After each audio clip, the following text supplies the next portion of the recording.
Live. All right. All right. Hey everybody, how you doing? New session of Genesis. Take it away, Frey. Alrighty. I just realized I gotta. I got. Also, I just realized it's a really good thing that we started streaming now and not like 5 seconds. Yes, that's why I had it muted right up until that moment. Good. What? Nothing. I just was in the process of planning to clip that. Let me just get my shill tweet out. I totally Oh forgot to. yeah, Reese's Puffs, Reese's Puffs. Okay, anyways. I like it. The Reese's Puff said. I like it. I think It's about good. that daily. Worth thinking The about. one that lives in my head rent free is the Fate one. Same. Just Artoria just belting it out, freaking out the other two.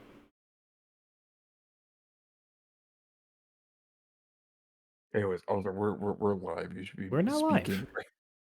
Yes. There we go. Woo! So, unfortunately, Caladan and Primrose's players will not be here for today. Caladan has family issues, and Primrose will be taking a couple weeks off to spend time with family as well. Mm-hmm. But that's okay. It should be all good. Link. Sorry, I'm throwing out my shill tweet as I had forgotten to do it sooner. There we How go. dare you? I know, how dare I? Boom, click that. Put the link in the comments. I'm a master of this now. Boom. Done. All right. So where we left off. Last session was actually a pretty eventful one. We had Doku going to infiltrate the old penthouse, and aside from narrowly being caught several times, managed to not only locate what you believe to be the generator of Ausar's anti magic zone, but you also gained a companion in the bloody and battered Cheddar. Subsequently, you did also overhear that, at least from one of the knights that stayed behind, after some quick thinking of clearing out the penthouse, that some of the Pillar Knights are not in full belief that Ausar is guilty either. So, with hearing some background on what appeared to be Torrent, the Pillar Knight of the Eighth District, swinging on by, Doku narrowly escaped by diving off with some helpful cards from Marquis, making it down and thankfully out of the city without a trace. Subsequently, then, you all made it to the 4th District, where you attempted to meet up with Dejea, the Pillar Knight of the 4th District, to potentially get a little bit more information. When that favor was, quote unquote, favor, called in by Primrose, both Primrose, Genevieve, and I believe that, oh, in the amalgamation as well, Valen, made their way to a small little cafe, which was promptly shunted to Dejea's office at the highest spot of the library in the 4th District. And went back and forth a little bit, deciding what they were going to do and potentially tossing around some theories. But then, inevitably, you were shunted in what would take 6 minutes, which roughly equated to half an hour. But you were imparted with the knowledge that there may be another faction at play, not just Grove, not just whoever may be framing Ausar, but a cult, potentially attempting to resurrect the primordial entities. For what reason you don't know, but you do believe that if any information is to be found, it would be found in the tome that Dejea provided you. After driving around for a little bit and stopping off at a little gas station, I believe. Actually, I think you stopped Supermarket. at a supermarket. We That went was the bougie. supermarket. You went bougie. This supermarket just happened to have a gas station. You're still in Hmm. the 4th District, and the last thing on your list to do that day actually isn't until the evening, where you'll be meeting up in the 1st District for a royal feast, quote Boy. unquote. With that in mind, you all have roughly, I would say, about 6 hours to spare. You left, if my memory serves me well, The heist was in the morning, just before noon, probably at 11. Doku got out of there probably around 11:30. You got to the fourth district at noon. You got out of there at noon, like 12:30. Uh, Considering the time jumping, and now with it being like I'd say almost 1 p.m. and dinner not being until about 7 or 8, you guys have pretty much the rest of the day to find what you're going to do. And to that, I leave it up to you all, and I will turn it over. You have some things left over that you could potentially check out. You can go your own path. It's entirely up to you. I leave that decision to you all. Okay, take it away, everybody. All right, What are so you all do? Yeah. we have the book from Dejea that needs some studying. As it is right now, Genevieve's specialty does not lie in history. And from what it sounds like, well, it sounds like everybody else knew about the whole primordial cult before and never decided to share it. But it sounds like Marquis and Tessatoire here know at least something about that, so I might leave the book with them to study. Meanwhile, I'll focus on driving or treating Cheddar's wounds. Mm-hmm. Now, I will clarify, the primordials in general, it wasn't necessarily known that they had a cult in recent knowledge. Oh, no, it's just when I brought up the fact that what's his name? The Ponce that has the blue flame bloodline. Oh, Iliaster von Greiger the third. The third. Yes, it's when I brought that up to both. Brought it up to the group. Neither Marquis and Tessatoire both voiced the fact that they were not surprised in the slightest. So that's why I'm leaving that to them, because they seem more knowledgeable on the subject. Meanwhile, I'll be taking out some cotton pads, a bit of disinfectant, and working a bit of physic on Cheddar's wounds. Mm-hmm. Yeah, I will say, make a quick medicine check. I'm sure it's not going to be Well, too bad. I'm using using my physic class feature. Oh, right. Which I It's a have. fast feature. Yes. Okay. So yes, I'm healing for 8 HP. Mm-hmm. Yeah, Cheddar is injured, for lack of a better term. He's very hurt, but a little bit of healing goes a long way. And for once, Cheddar does not seem to shy away from a pet and a helpful hand. I'll give him Yeah. I'll daub his wounds with a bit of disinfectant, clean up the blood, wash his fur where I can with a damp cloth, and stitch any gashes or any lesions. Thankfully there weren't too many cuts. He wasn't swinging a sword at him. Yeah. But it was a lot of, grab, slam. A lot of blunt trauma. Speaking of which, now that I'm actually able to look at Cheddar close up, can I get an idea of what exactly is different about this cat, besides the fact that it can breathe fire? You can go ahead and make either... You could either make an Arcana check here, but you could also potentially make a case for examining it physically with a medicine check. That's what I'm going for. Yeah. Got a 17. Okay. Whatever it may be, you're not immediately sure because you're not necessarily looking at the magical aspect. You're more so inspecting the composition of its body. Cheddar is definitely weird, and the one thing you do notice is that even as you're treating some of the open wounds, Cheddar is slowly almost stitching himself back together.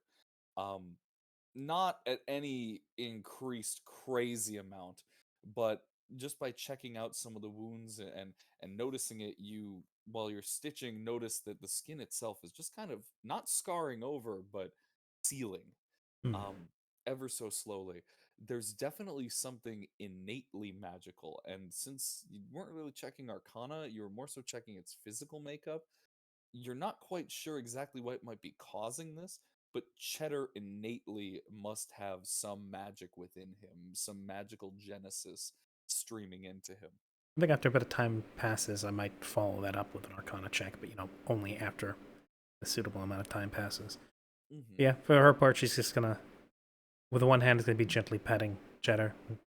With her mouth, will be holding a small pen light to help illuminate inside the van, and the other hand will be very gently treating the wounds. And yeah,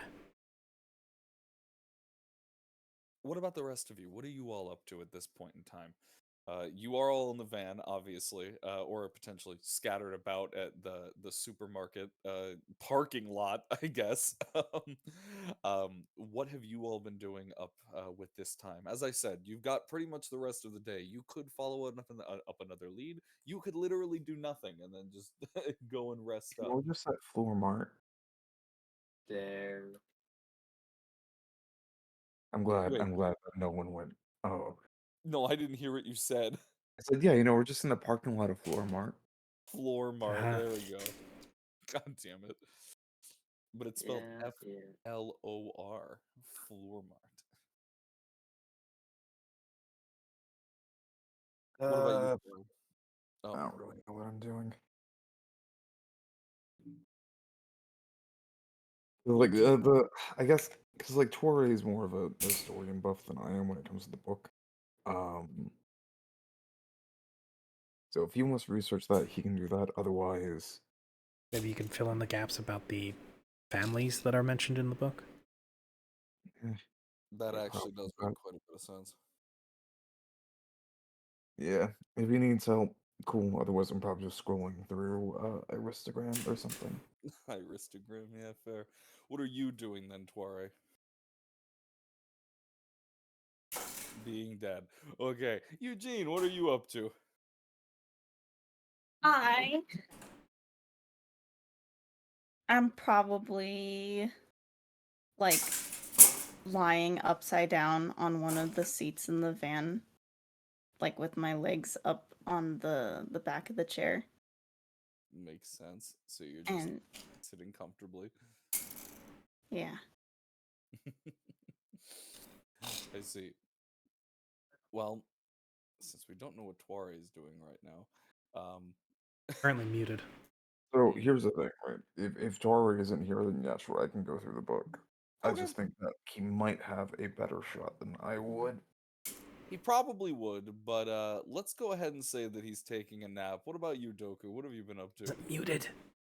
If he wasn't muted, yeah, I think he might have gotten called. Goku, he was finding bugs. Good. You found 3 more bugs. Awesome. Very good. Where do you keep these bugs and how do they stay alive? Goku is very adept in the act of symbiosis. That's gross. Thank you.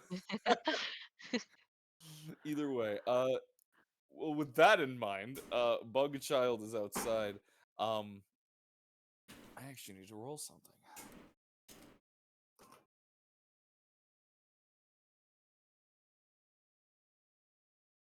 Okay. While you're outside looking for bugs, Doku, um, all of a sudden you hear a bit of a shrill kind of excited squeak um exiting from the supermarket while you're kind of pecking around in the nearby grass, and they go, "Oh my god, it's you!" And they start running up to you. There's about 4 or 5, I'd say, like maybe very early teenage kids running up with their phones, and they go, "It's the skyscraper kid! Do the thing!" By the way, if we have the window open and I hear that, I would like to grab Doku, and I think we should probably drive out of here. Well, Doku is off in like a little clearing. You probably have to get out to get him, but you absolutely could get out while they're all pointing phones and looking and like recording Doku for their Tic Tacs. They're they're they're just kind of all repeatedly saying, "Do the thing, run up the wall, and then run down." Let me double check before I get out. I should have disguise self prepared today, but let me double check. Well, while Uh, Marquis is preparing that, Doku, what are you doing while Marquis is preparing to escape with you? Mm. Well, I assume that Doku's been explicitly told never to kill a person. Yes. Killing is bad, That's okay? kind of a given. So he's just gonna look at them, kind of confused, put a hand on the nearby wall, and kind of like look at it, look at them, and go, huh? Make a deception check. Okay. Deception. Open up the sheet. Deception. I'm being. Welcome. 21. Oh, good. They look at you for a second, and thankfully you lean on the wall and they go, "Oh, you're just cosplaying. Okay, well, cool. Bye." And they all kind of start leaving as as your Tic Tac fame has gotten some popularity. You are going to be noticed a little more. Mm. Um, Doku deserves an Emmy. deserves an Emmy. Either way, Deserves a bag over his head. that is true. That also works. But eventually the kids clear out, And just and on the they front of the bag, you can write, "I am no longer famous." no longer famous. God damn it. Oh god, who did that? Was it It was Shia Shia LaBeouf. LaBeouf? Yeah, it sounds like It some was Shia. both that. You also have the AJR song, I'm Not Famous. Oh yeah, that's true. Uh Either way, Doku is no longer beset upon by the children. Now that Tuare's back, um Tuare, what are you doing in this little bit of downtime? As I said, you guys have got about 7 hours or so to spend the rest of your day however you'd like, whether that be chasing another lead, or just waiting is entirely up to you all. Um, how are you spending this time, Tuare? Are we just like at a gas? Where are we at? Because I literally You got guys pulled are at away. Oh, we're at a floor mart. we're at a floor mart right now with a floor mart gas station. Last session, Genevieve went in and got everybody some nicer, bougier food. And you guys are literally in the parking lot, just kind of de-stressing after the stealth mission and the meeting with the Pillar Knight. You know, Um, as she do. uh, As she do. Now there was the question as to what Tuare is doing. Last session, you guys did receive a book specifically about the primordials, um, and Yeah, I there mean, if Genevieve wanted because it wasn't Genevieve the one. Genevieve got it, but Genevieve at the start of the session admitted that this is not her area of expertise, Yeah, and she's not a historian. Yeah, no, that would be Tori's stuff. I'll take it off your hands. Okay. Your hands Now, again. um, I don't remember. Do you have a fast reading thing? Is that something you have? I don't recall. Like, what do you mean by fast reading? Well, are you going to be reading this book, or are you just going to be holding on to it? I'll read it. Okay. Um, Go ahead and make a history check at advantage because you obviously have the book, but it's not necessarily translated. You do speak I speak a ancient. lot of things. I What like? I believe you speak ancient Irisian. Um, Yeah. yeah, that's its language. Um, so if you Yes, I'm reading it. I'm reading hieroglyphs today, boy.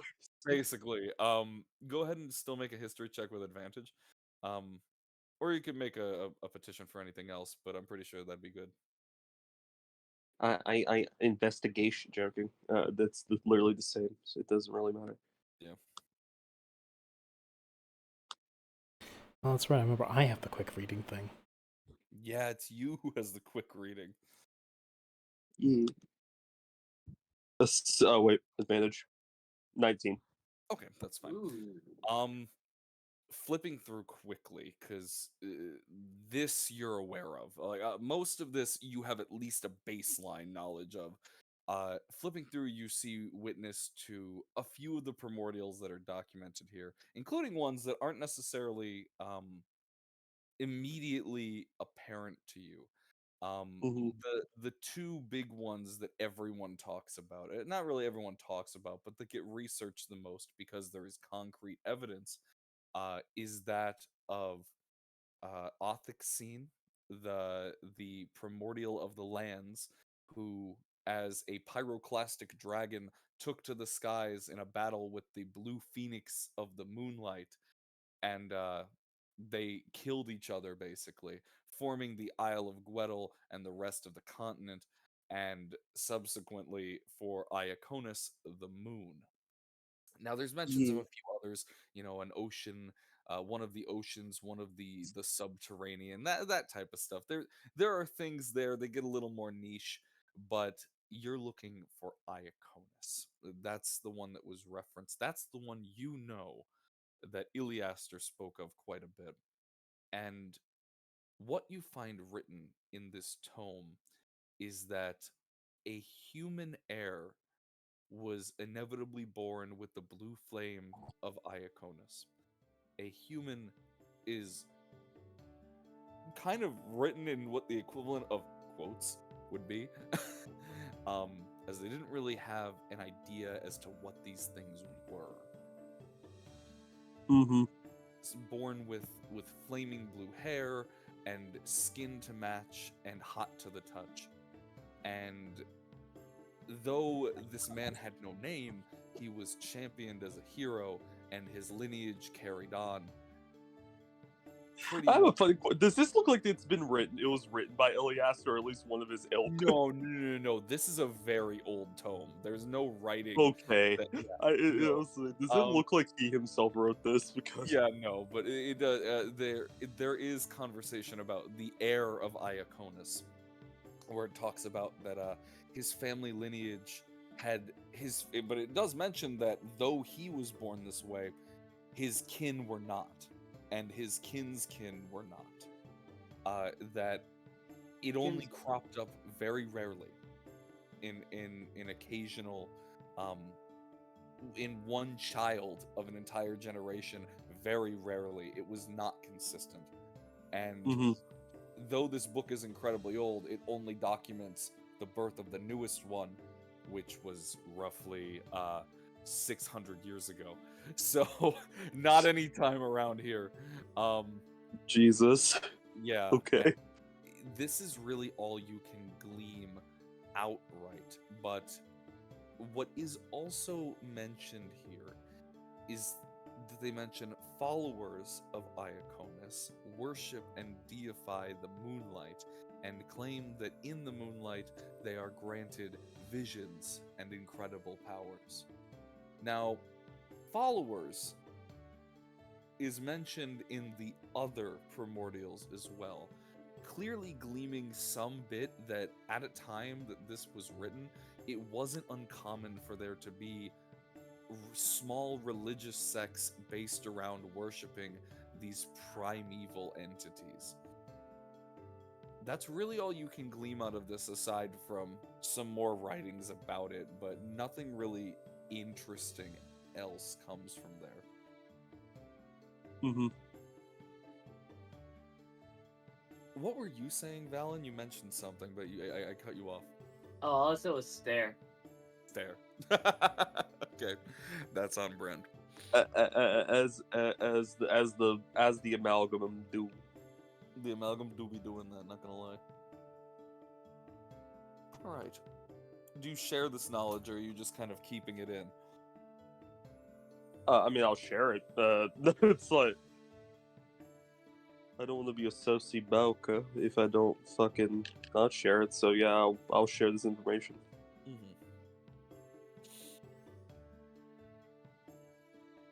Cool. Cool. Cool. Stare. Cool. Cool. Fine, Guys, man. cool. Cool. Anyways, I assume that you guys don't have any plans that you want to take for the rest of the day. You'd just rather jump right to the meeting, as it were. I think so. I don't think, unless anyone else has like something they super want to do. Yeah, no, I can't. I don't know. To refill all the things that you guys were thinking about doing, there was the house that Ausar had marked out on his map that you were interested in I believe the 7th district. There was the house in the 5th district, which was Dr. Harmus Worf's old house. There was the idea of checking out the lab in the Greiger Hospital now that you have access with the key card and the code. And there was also talk of you all going to try and get in to the night district and check out Iliaster's old lab. Not Iliaster, I apologize. Lazarus's old lab. Those are things on the table. Nothing you have to do now or ever, really. The thing is with all those is I don't think we really have time to really do a Go deep into a dive. full. A lot Yeah, of those. exactly. I leave that up to you. But like I said, yeah, if it's time, then and there we go. Oh, I just realized that wasn't going. Uh-oh.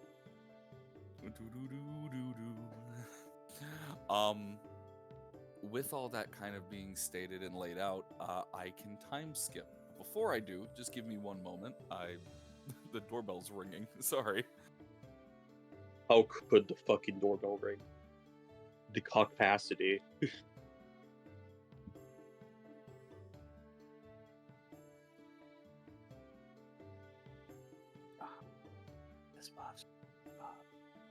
The Lion, the Witch, the... Beat 'em up, beat 'em up. Yes.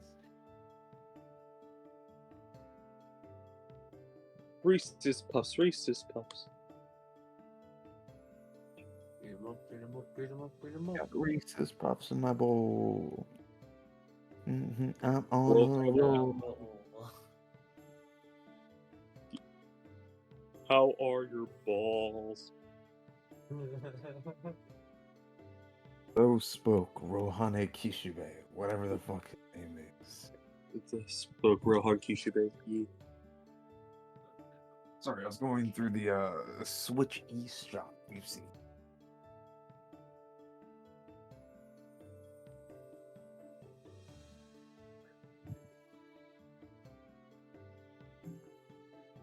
The Switch eShop? The Yeah. Switch eBoy shop? Sure. Damn.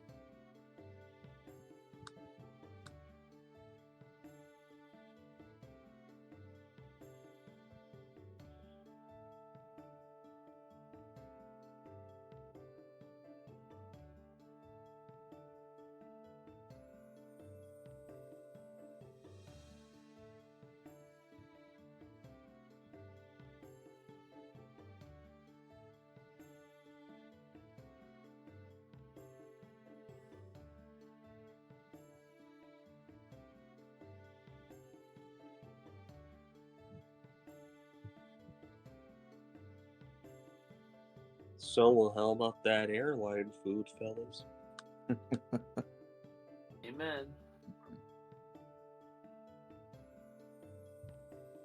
Hey, man. Cheers to that one, brother.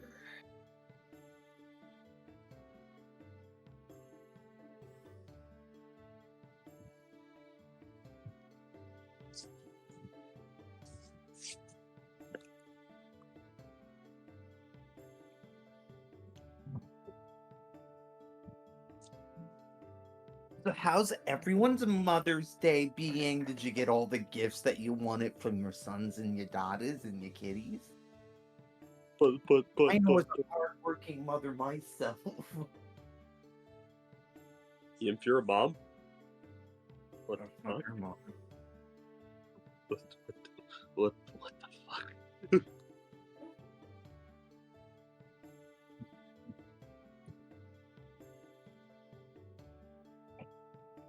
It's that like meme of like I can be your angel or your devil, but it's like I can be I your can mommy. be your angle or I can be your dimple. Yeah. I can be a circle, I can be a square. I can be your mommy or I can be your daddy. It's all up to you. Oh.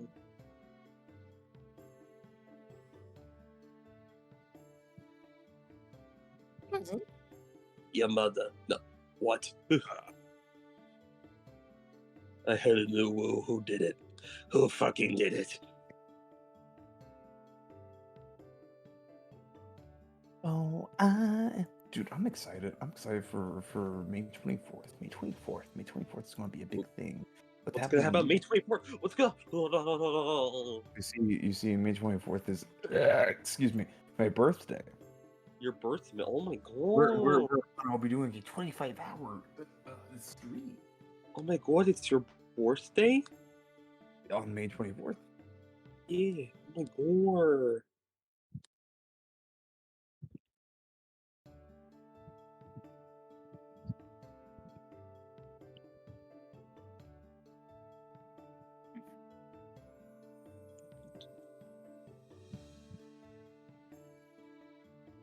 Why didn't you tell us it was your birthday? I did.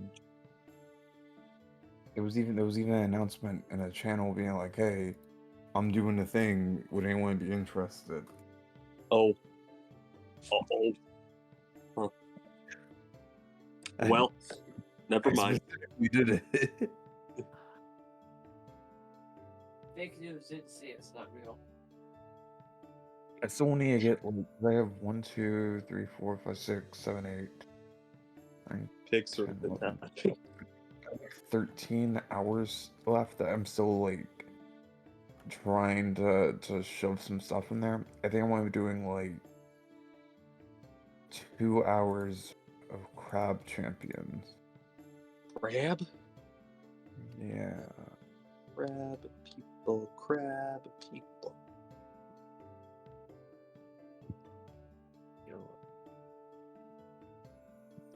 Um.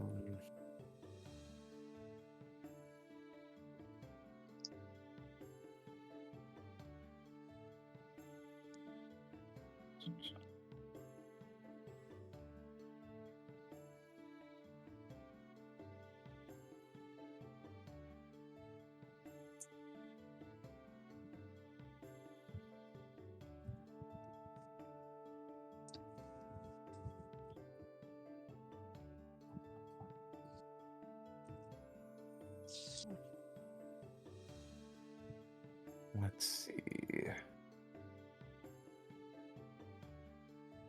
So I'm going to be taking a break at like 10 because I'm going to need the hat. Yeah, because like you're in the apathetic race thing. I completely forgot. Yeah, I was going to make a notification. I think or later today, being like, "Hey, just make certain."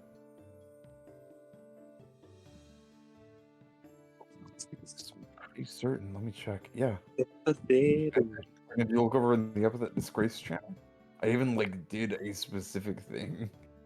It's been a long time since we've been in there. Oh, that was like a month ago. A long time ago. Yeah, sorry, once something passes a week, it doesn't exist in my brain anymore. You didn't even message anything in there, Julian. Huh?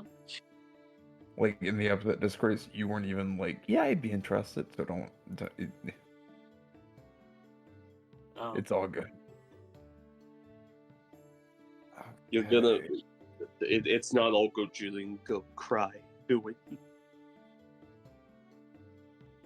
I'm gonna do it. I'm gonna do it. Stop me. No one can stop me.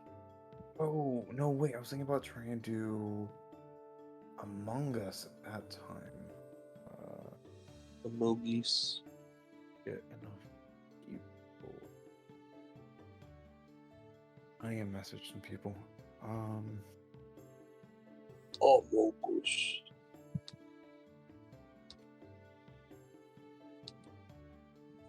I'd like to get it in about year if I can do that.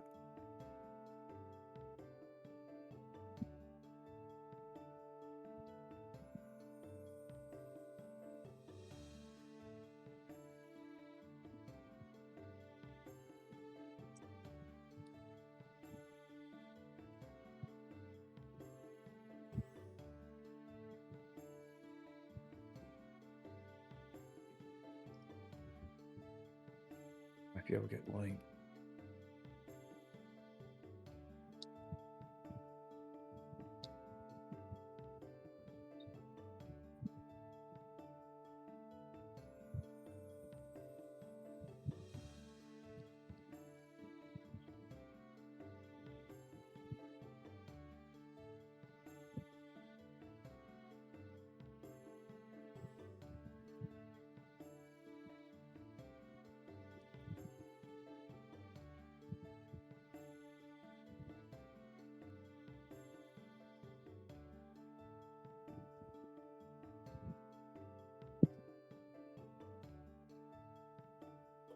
Jehovah's Witnesses.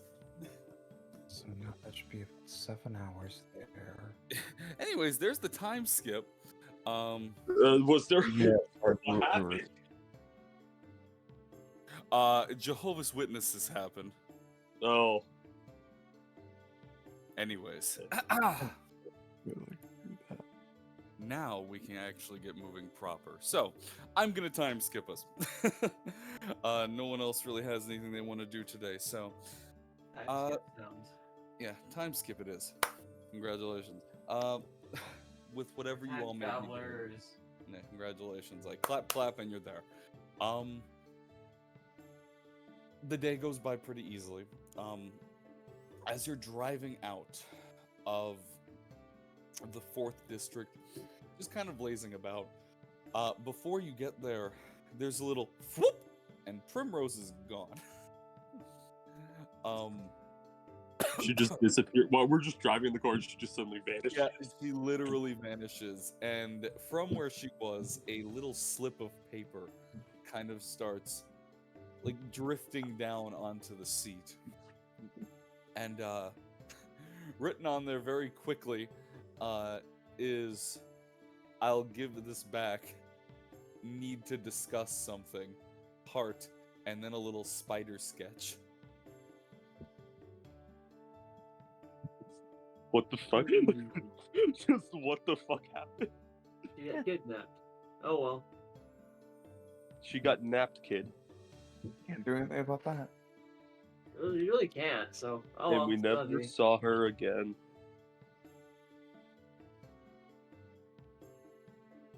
Either way, you spend the rest of the day just kind of relaxing, preparing, and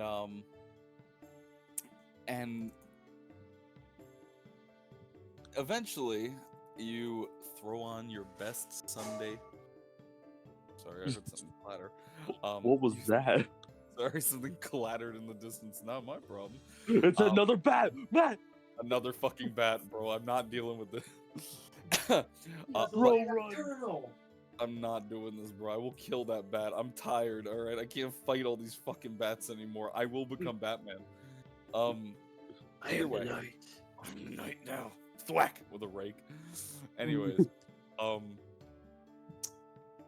as you all get settled in, you head back and grab what clothes you have, find your best outfits possible, and you arrive later that evening into what I could only consider being the Lion's Den. You go ahead, drive along, right up into the gate. And same as before, a guard knocks on the window, asks for authorization. I'll have them know I'm a researcher. I'm kidding. They don't care. I'll have you know. I'll that's it. I'll just have you know. Well, I'm glad that you'll have us know. Yeah. Anyways, I assume Marquis does his whole song and dance of like, still me, and they go, I got you, boss, and they let you in. Yeah. Driving in, you hear that familiar kind of mournful humming that's coming from the central district of where the royalty lives. Driving through the high-class houses and the otherwise very well-off people who live here, once you reach the top of the hill and come into the Five Nobles Court, At the dead center of it all, you are face to face with Alan's home once again, or as I should say, the house of the Torsen family.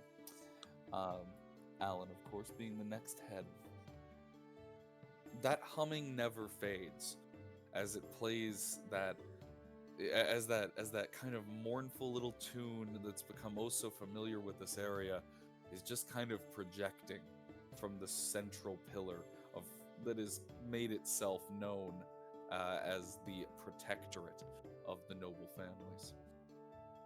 Pulling up into the large driveway and parking in just as you did before, you are now free to exit the van as his butler, tired as he was last time, seemingly walks up with his confidants and posh, fixes his shoulders, and clearly lets out a very tired sigh before welcoming you all in.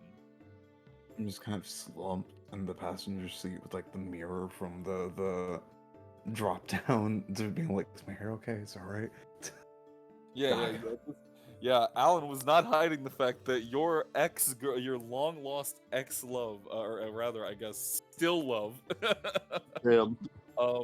your long lost love, is not so lost and is going to be showing up tonight. Clearly, though, you can hear from her humming, she may not be here yet. Alright, okay, good. Alright, let's get going. Let's go ahead. Come on. Alright. Now, who's all How the coming car in? we go? Yeah, who's all coming in for this dinner? Is it going to be everybody? Everybody has been invited, keep in mind. I want to go to dinner. Okay. I want to go to Dinny. I'm hungry. Okay. It looks like I everybody's go where going. Rock go. That's fair. Well, Rock is still there, so yep. So I'm just gonna go ahead and assume that everybody goes in for din-dins. You make your way through the I almost said the Palisades, but that's not correct. You make your way in through the front door, and for those who haven't visited prior, this gilded castle is the best way it can be described.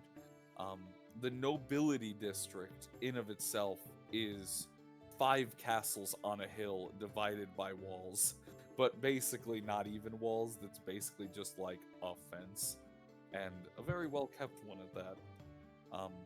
The Torsen family, their notable colors are that of bronze and brass, and this is reflected of their marble floors and the metals that dance through these halls. Entering in is the massive, large staircase at the center, and who is waiting except, who could it be? Our dear Alan Torsen, who It's kind of- him.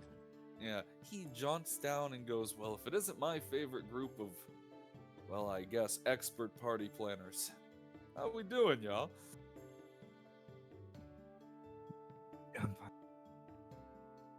And how are you doing, buddy boy? As he kind of points right over to Trelio and kind of gives him, mind you, he kind of dances down the stairs. He's doing that little side step. He's definitely being cheeky about it, trying to hype you up. He gets to the bottom and kind of gives you a little poke on the chest and goes, and what about you, buddy boy? How you doing? You have like a tie or Yeah, you look. He kind of does like a like I've been one. wearing the same clothes and I've been on the run for the past couple of years? Yeah, I know. Yeah. He looks at you and then he looks at everyone and then he looks at Eugene and goes, huh. I take No. it you have history. Mm, There. Wait. Did I know this one? I you. didn't know this. No, hold on, real quick. Hold on. You, Tesso, you've met Alan. Yeah, you've all met Alan. No, before. I don't think we. No, Did I you meet have. him? Yes, you have. You rode in his limo. He Oh, I picked thought it you was all up you, with the 'cause I party. don't remember.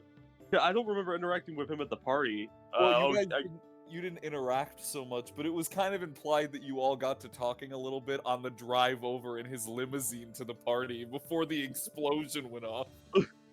Wait, question. Is this the guy that Yes. Wait, That what? That's my question. Is this Yip's friends? Yip's friends Yes. that you did that all night with Genevieve? Yes. Ah, okay. This is the one they went over and they met up, and he basically called Marquis and went, "Hey, listen, all right, when are you gonna finally come and like face her? Because at this point she's coming over, but it's a mess." Oh no. Eh. Eh. So, anyways, guys, do you have like a bathroom we can all freshen up in, or properly Specifically bathe? to all go in the bathroom at the same Yeah, no, time. actually, it's as Eugene tries to walk away, kind of puts a hand on him and goes, "Listen, you're like the best dressed out of all of them, and I really respect that. All right, but like you gotta like up their drip, because it's like they kind of stink." Like, Do we hear this? yeah, I mean, yeah, Up their drip? Yeah. There. yeah, I mean, he's not being like he's not doing it to be like a snide asshole. He's genuinely like, y'all smell. Like, Doku's a national icon. yeah, Yeah, it's I'm true. gonna be walking. I'm at this point basically I'm leaving because I probably know where the bathrooms are. Yeah, you know where everything is at this point. As you're all kind of walking away, though, he kind of steps in front. He goes, "Wait! You're not meeting up with Vera like that. You're coming up with me. The rest of you, go freshen up. Johansson!" And he leans over and shouts to the butler, who once again, very posh, fixes his shoulders. "Yes, sir. Make sure they're all treated wherever they need to go and take them to freshen up." "Yes, sir." And then the pompous, butler kind of strides his way over, heel toe, and will lead you all to wherever, basically to the bathrooms, because, as for lack of a better term, y'all stink and need to freshen up. Quarry will look at him and he's gonna say, "You don't get paid enough to do this, huh?" No, not at all. Not at all. But my family has served the Torsen family for generations, and it is my duty to... You get it. You get the drill. Anyways. This poor man. No, I don't get it. Mm, Explain it. There's puffs in my bowl. Yeah, Alan at this point actually grabs a hold of both Eugene and Marquis and goes, "You're coming with me, and you're coming with me," and then hustles them both up the stairs. Ooh. Okay. There goes my hero. Watch your message go. Anyways, before we start jamming, you make as the rest of them are kind of shuffled off into the bathroom to freshen up. Both Eugene and Marquis have been kind of shoved up the stairs and down the hall and twist and turn, eventually to make their way into a large master bedroom. And well, I say a master bedroom, but it's not the master bedroom. It's just gigantic, as everything else in this house is. Alan kind of steps in and goes, "Yeah, I know it's a little smaller than what you're used to, Trellio, but don't you worry, Trelli. We're going to go ahead and get you all freshened up, and you are going to help him," as he points over to Eugene. Oh yeah.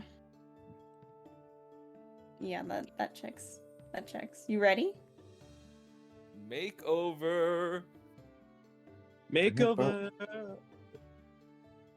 I genuinely despise both of you. I actually have a Search question. disguise, possibly. I'm wonderful. You're a drug addict. You don't know me. Shut up. I'm great. Fuck you. All in the same breath. I actually have a question, Marquis. Are you dressed dressed down, or are you in your your makeup and everything as well? I probably don't have my makeup, but like I'm probably dressed in the same outfit. The traditional Marquis attire. Yeah, Yeah. makes sense. Actually, you guys are probably in the shambly clothing from the party that Yeah, you exactly. So actually, I'm not even in my marquee attire. I'm actually like in my party attire. Yeah, you're in your With, party. like a very nice like suit jacket and button-down shirt, etc. It's just it needs to be cleaned and It pressed. needs to be fixed. Yeah, no, he's at this point, Alan is gonna kind of go first and foremost. That is gaudy.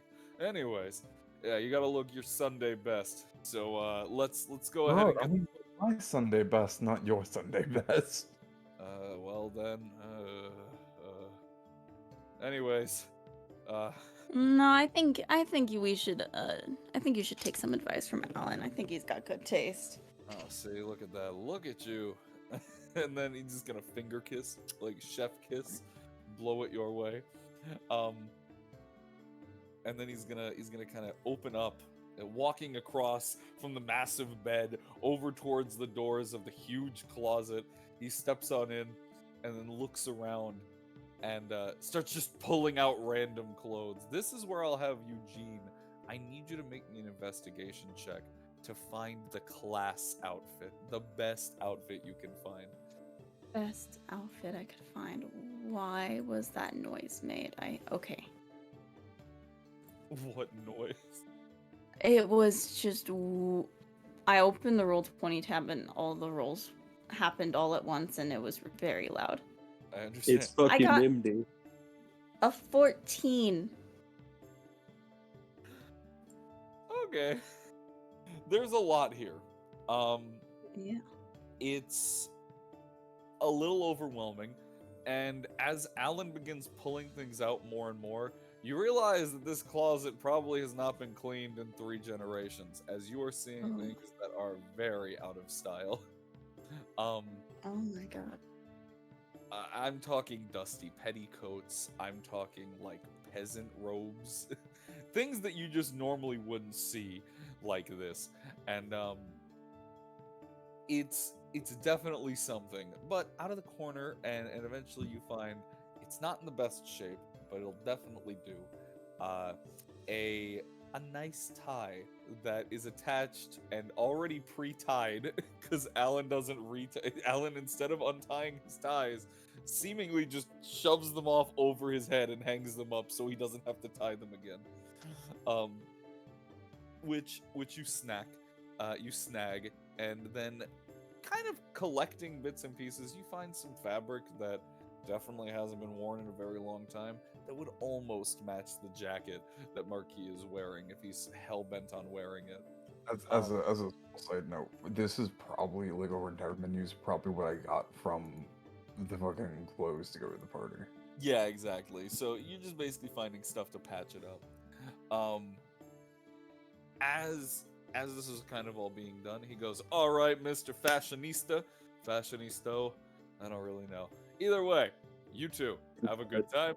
I'm gonna go and get everything ready for the dinner. You two fix each other up, look pretty, look ready, and you be on your best behavior, lover boy. She'll be here, I bet, right as we need to. I got you guys here a I little look early. at your table. How many bottles of alcohol am I going to see open?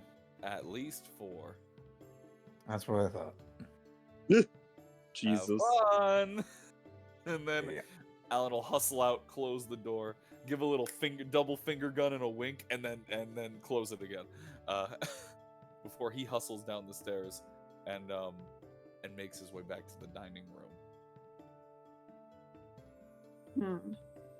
You know, as much as I want to flatter your friend there, he's not giving us a lot of material to work with. Yeah, I know. Alan has a bit of a pack rat. Just, you at this point sort of like take off my vest, my jacket. You do that, I'm gonna go wash off my face and probably some of the dye out of my hair. You wash up. I have highlights. Highlights. Oh my Purple god. and blue, baby. Let me see if I can find something nice and flashy out of this. Mhm. Not looking for flashy. Well, none of the colors are flashy, really, so it's not going to be that hard to get what you want, but I'll try my best. Yeah, you're pretty sure there's a potato sack that's been turned into clothes that have been stuffed in here. They're all like beige and gray and whites and Lots of- blacks and Yeah, there's not a lot of bombastic colors. There are blacks, there are bronze, and there are golds, and then there's the occasional brown that Alan is wearing. maybe I could go like black and gold. I think that would probably be like the most standout combination of stuff. Well, it would definitely work. To put into perspective, the colors of House Lior are white and gold. Which, if Trellia was affiliated with them, that would be very funny. Yeah, no, if I remember He it is, also, isn't he? Alan, because we were talking about this. The Alan is part of the family that like the Lior family. No. Yeah. Yeah. Yes, Trelio is a part of the noble Lior family. There, Eugene. One of the 5. Literally, their castle, you all would have seen, is this massive mega structure with pointed spires. It almost looks more like a giant cathedral, and it's literally right next door. They're all Asimar. I'm not. Oh. That's kind of weird. It's kind of That's so wild. I'm a black sheep. What can I say? Whoa, you can't say that. Okay. I'll call from behind the from the other room while you're in the bathroom. I'll be like, "How do you feel about floral print? No. Are you sure?" Positive. Jesus. God damn, he doesn't even like fun. He doesn't even like fun. Shower turns on. Hey, I'm gonna start by organizing and dusting things off. Okay. I'm just gonna let you take a 10 here because his shower is definitely gonna take a while. And Marquis is literally showering. Like, while the rest of you are downstairs, Marquis is taking a full shower. He's getting everything ready. That's hilarious. No, fair enough. Fair Hey, enough. look, man. I'm getting things right. He has to look his I have to absolute look my best. best before I die. Yeah. You know what? Fair enough. Fair enough. I get it. Now, while the rest of you are, while Eugene is getting everything kind of all set up, Valen, Genevieve, and Tuare. I almost said Tesso, and that is not correct. That's funny because that's what is being repeated. Yeah, exactly. Tuare, you all hear No. you hear a very loud knock and a ring of the doorbell. It kind of resonates to the rest of the halls after you guys have washed up. Thankfully, funny enough, your guys' clothes, well, Valen doesn't really matter. But Genevieve and Tuare, your clothes really weren't that fucked up in the blast because you weren't at ground zero like Marquis was. Zero, yeah. Or like Eugene, who got fucking blasted into the walls. So your freshening up really doesn't take too long. It's one of those Hey, real. Eugene, how are you? Oh God! Eugene blasted into the wall. Anyway, aside from that, you hear from kind of announced from the upper balconies as you've all made your way out of the bathrooms. The noble and honorable Vera Tarsi has made herself known at our humble residences. Please make way. And all of the servants at this point have stepped out There is a line down the center of this massive walkway, and they're just parting way for the Pillar Knight and bowing their heads almost in reverence as she makes her way in. And she's pretty well dressed, albeit she looks a little tired. The glam and show that she had at that big party that you all went to, kind of not there. More of an elegant, more of a form-fitting dress, and her hair is done up real nice. She kind of looks around and taps a finger curiously. I don't ever believe I've ever actually expressly stated what race she was, but she is one of the dust elves, or the elves in the southern bit. So she has a slight gray twinge to her skin tone and the pointed ears, and her hair is very nicely light. It's like a light dusty brown. She kind of saunters her way in, glancing around and giving a bit of a forced half smile as she's like, oh good, thank you very much, okay. Well then, I suppose we'll get to it. This meeting of nobility. Let's begin.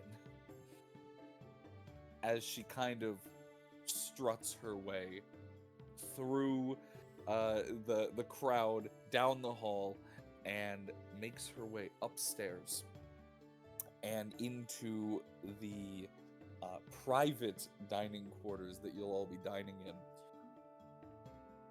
Now, Trelio, you would probably hear the doorbell and the announcement while you're in the shower that Vera has arrived early.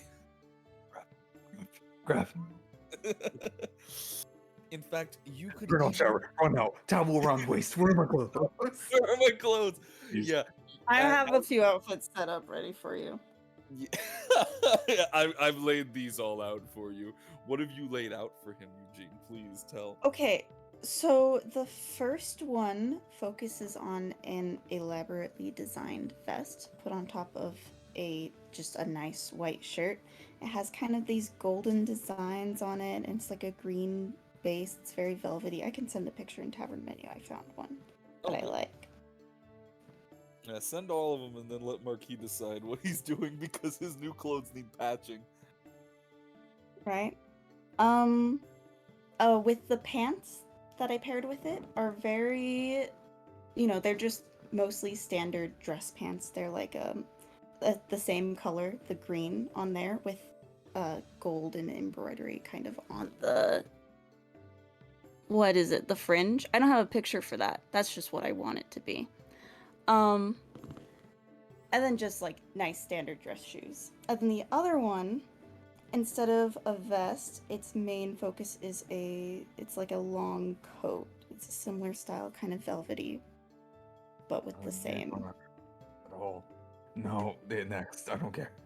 Next. I know he's None panicking. of these? You don't like either of these? I don't like the jacket. I'll take the vest, but please just give me a plain jacket. Yeah. Okay.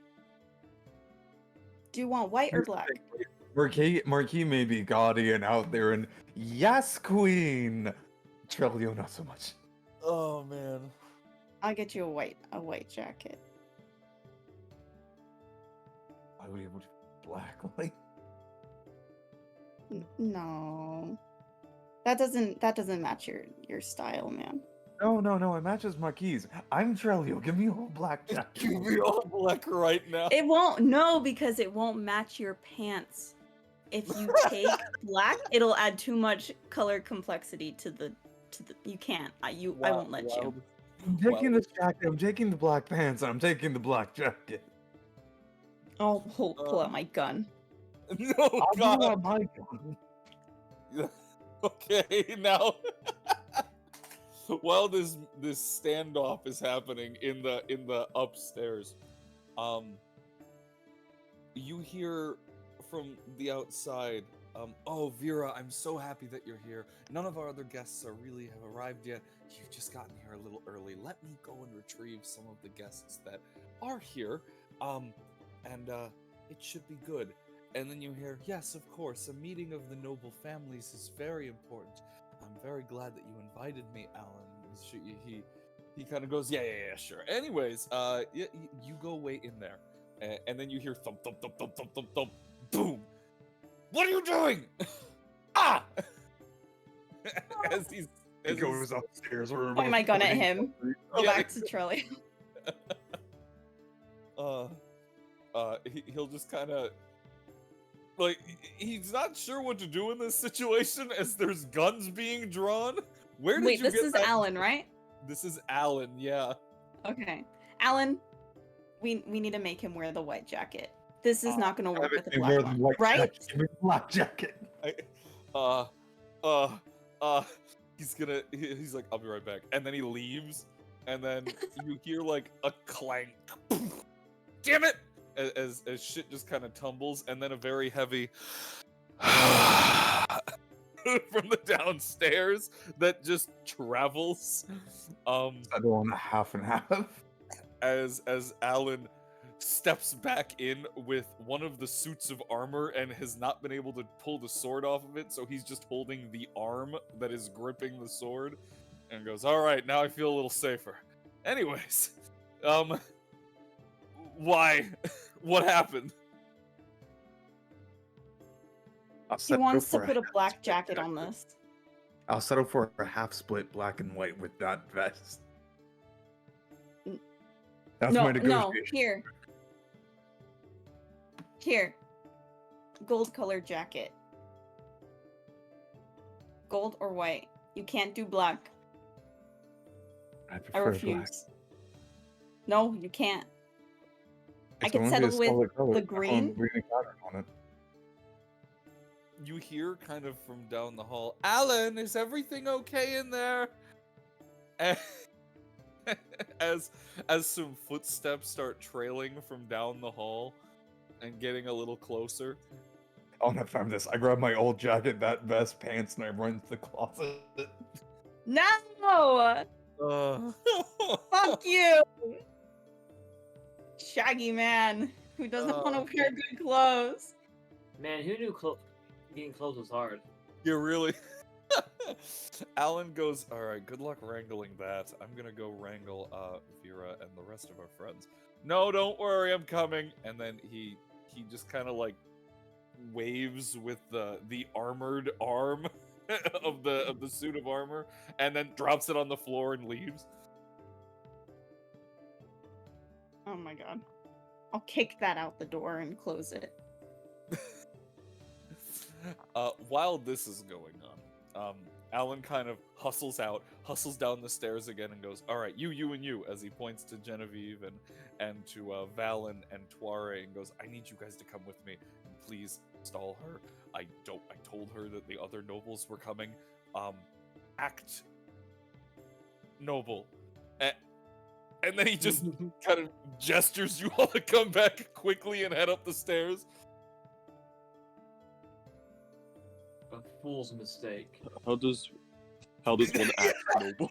Yeah, exactly. This is the worst possible timing for this, as only one of you can potentially even have any sort of gravitas that is going on. Well, when all fail, I know how to cause some distraction. Quick, Alan, do your dance moves. Whoa. Get this shit on TikTok. Rock. Give me the rock. No. Back. You know that really popular fucking Wednesday dance shit that went around for a while? I absolutely see Valen doing that, trying to dance. Anyways. Oh, I hate you. Alright, either way. Give me the plant. Give me the plant. Yeah, he kind of like, at this point you can kind of see like the stress in his face. His hair is kind of shaggy, he looks a little disheveled, and you did witness him yank the arm off a suit of armor and then go sprinting down the hall, trying to get everything. As you do. Yeah. Kills you. But yeah, he kind of like motions you guys to come quickly up the stairs, all three of you. I won't do that. Joking. All I four of will. you, actually, because Doku's also here. I know. Doku's Just look over to the corner. I think for Genevieve's part, she would have been like halfway through getting herself and Doku dressed. This is pretty much the first time that Genevieve would be seen without like something high collared and long sleeve on. As what has been subbed in is, considering that she is now not just going to go, she wasn't just going to drive and meet with a singular nobility who is a close friend of Marquis. He had previously assured me dress code was an issue. Now this is actually like kind of a gala, which sticking out at those is a bad thing. So she was going to try and pull on something maybe a little bit more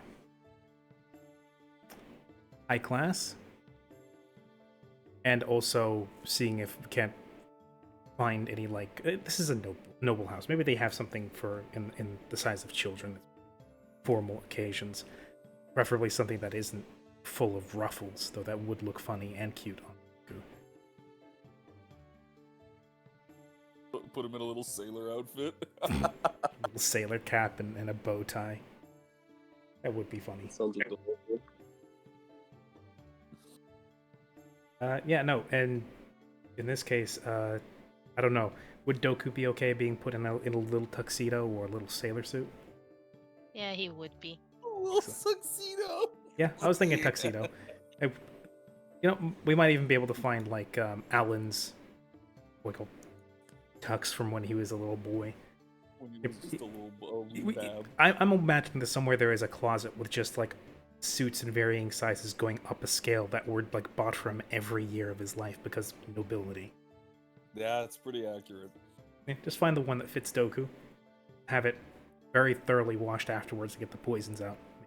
Yeah, because that's fucking deadly. Don't want that put on a kid anytime afterwards. No, Jesus. As for what do you call it? As for Genevieve, the main thing she's got is stuff from back when she was in university that could actually go for being formal. Taking her sweater and her jacket off, her lab coat and everything, brings it down to basically a I don't know. I guess it would just be Doku in the room, unless yeah. She's got yeah. Balan's standing in the fucking corner and Tuar's Oh yes. into the room like, alright, I gotta fix my clothes. Yeah, you can do that. This is my life, I guess. Yep. No, Genevieve's got tattoos going up her neck and then going all the way down both arms and then down her back. She will not be taking questions, as she's yeah. They mostly feature things like creeping snakes and dragons, various other things. As she then changes into, first tries out like a sleek backless dress. Nope, not going with that. Shows too much. Goes for a frumpy looking, what do you call it? Petticoat and other things that she digs out. Nope, can't do that. Silly. And then just settles for a pair of slacks, a button-down shirt, and a blazer. Pretty much looking more like a Secret Service agent than she does look like she's going at it to an official, like a noble meeting or anything like that. But with no tie and with the top two buttons undone.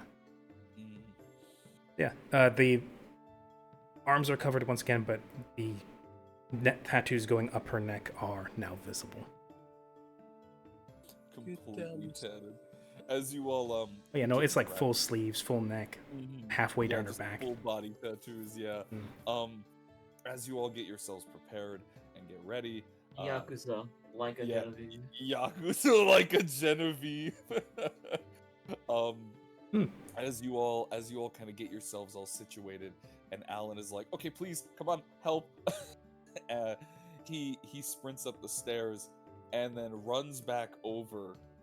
He kind of leans down and goes down that way and just like on the left, and then sprints back over to the other room where he barges in and goes, "Have you decided yet?" Sorry, me and Ditto have actually been in like heated DM. That's actually hilarious. Oh. It's like, but please. I like black though. I like him black. I do. My that's too edgy. It's not edgy. It's just. I'll wear. simple. No, because I'm wearing black. We can't both match. Who We cares? can't both wear the same thing. Oh. And you change. No. Looks like someone's gonna have But to change. no, because I will let you wear black if you match it with the dress shirt, and we take out, instead of a white dress shirt, you do a black one, just so it's not too much color. Like a white jacket. Is this argument audible? Yeah, this argument, you have to understand, what you've witnessed so far is you all kind of got put away into like a freshening, a little like dressing room, basically. A little bit of place to freshen up. It was basically the servants' quarters, where they all get prepared for the day. Alan ran upstairs after Marquis and Eugene went upstairs. He then stepped out. There was screaming, shouting. Alan ran back upstairs, ran into the room, ran out, literally dismantled one of the knights that was like one of the full suits of armor, ripped the arm out of the socket, ran back in, closed the door, screaming started again. Marquis ran. You heard thump thump thump slam, get back here, and Alan went, oh my god. Then Alan left the room again. Eugene poked his head out, kicked the arm that was left in there, and closed the door again. Like, I will take that jacket, but without like the floral pattern on it. There's not a floral pattern on the white jacket. No, not the white jacket, the blue jacket. It's in tavern menu. He says this in character. Yes, in tavern menu. It's like clicking through their Discord server. Sorry, their chaos server. I mean, if you just want a blue velvet It'll be jacket, harmony. sure, it'll probably end up being I more of want a gray blue plain, based on what we have. solid color outfit. At this point, Alan kind of is standing outside. He's taking deep breaths and going, I'm going for the nuclear option if you don't decide in 3 seconds. At this point, I am pulling on pants. I'm not putting on the green pants that you have. It's like I said, I'm okay with the mess. I like this. Put them both in pursuits. You don't I have to wear a will jacket. I will wear black pants for that green vest that you have. You don't have to. Oh, you don't like the green pants? Was that it? Yeah, that's what turned me off You know, about that. You could have used your words, but whatever. No. I'm the one who saw the jacket. I don't like the Will jacket. the noble representative of House Lior enter into the home? Alan just kind of yells downstairs. I'm sorry, wait, what are you? He literally just Outed you. called out. He outed you and said, "Will the noble representative of House Lior enter the home?" That's the nuclear option. The nuclear option is because now the servants begin doing their bell ringing again. Yeah, okay, fine. Listen, I'm putting on the black pants, I'm grabbing the green jacket and the white button down. And a white button down shirt, not that frilly piece of shit. Yeah, it doesn't need. Okay, my god. Footsteps. Yeah, So yeah. creepy. I'll put some powder on his face. As I'm buttoning up the vest. Okay. The rest of you've kind of all been funneled upstairs to go while he's getting the final preparations prepared. The rest of you kind of been funneled up the stairs into the dining room. The grand dining room, as it were. This one is upstairs on the left. It's close to the master quarters. And as you enter in, and are kind of been led in, sitting at the table are a few faces, but really they're just servants, kind of getting things prepared. And at the far end of the table, kind of seated at the head, is Vera, who's sitting very calm, just kind of Oh, hey guys. arranging herself. And as you walk in, she looks very quickly, and then kind of narrows her eyes and go, "Oh, aren't you the saviors from the party just a few days before? Those who are helping everyone." Shame things turned out the way they did. Thankfully, there were minimal casualties. Well, I wasn't aware that we would have other honored guests tonight. I'm very happy to see you. Well, it's something of a coincidence. We're acquaintances and friends of the people who were actually invited to this party. Oh, well, I suppose if you've been invited as well, at least it's how I see it, then it's always good. Please, sit. We have much to discuss. I'm very curious as to how, well, everything happened. I mean, at the very least, you've done the work of the Pillar Knights by saving the civilians. I couldn't be happier to see you all, including... Oh, you're... She kind of looks over at each one of you. She looks at Genevieve, she looks to Valen, and then she does a bit of a double take looking at Valen, and then goes, "You look very familiar," and then looks to Tuare and goes, "Oh, you were the man with the trash bag. Oh, yes, and... Oh, you're..." And then looks to Doku and goes, "Oh, you're... Oh, what do they call you? Skyscraper Kid, yes!" It is an honor to meet you, madam. Oh, and so well spoken. Now you decide to be polite, you little loser. Would you prefer him to be rude? I just like to think of Yes. it as him learning. He's learning. Doku's finally learning. Let him have this, for the love of God. Spits at her like, "Pfft, don't look at me." No, Doku's a lot much more well I could refined. see, Let I him could have see this. Goku doing something like that. Oh, what a... I was what a expecting him to lovely pull out a little- bug. It's a lovely to meet you, madam. Pulls out a bug and eats it. That's what I was going for. Yeah, not the spitting in the face, because Doku's not that bad. No, yeah. Oh wait, I'm sorry. Puts a pinky up as they're eating the bug. Manners. Doku in the Doku in the outfit. I like that. The little Doku sketch with the giant fucking bow tie. Yes. Uh, What was the... Love What was it? Berries and cream. Berries and cream. berries and cream. I'm a little lad who's berries and cream. Turns out how Doku acts is dependent entirely off of how they dress. It's like switching out a personality module. I like that idea. Doku- Yes, quite right. Yes, quite right.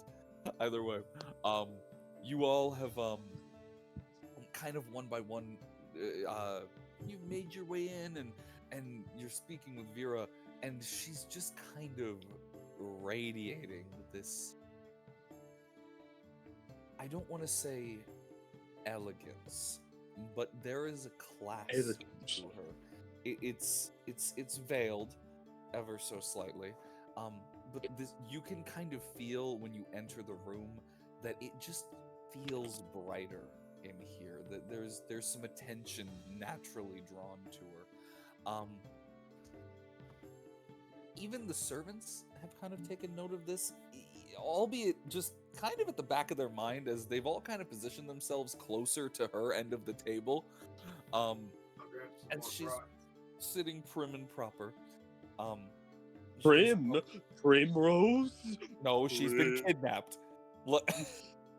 No, she's And we dead. didn't do anything about it? Yeah, She no, kind you guys of did. she kind of got She got- teleported out by Dejea. Yeah, Dejea literally went floop and then kidnapped her and left an IOU note, basically. Yeah, Oh my you owe God. us a lot, bitch. You owe Oh, us- oh my god. Either way, You took the tank. Oh wait, never mind. she looks around and goes, "Oh well." She starts, not Dejea, I'm sorry. Vera kind of starts counting. She goes, "Huh, interesting.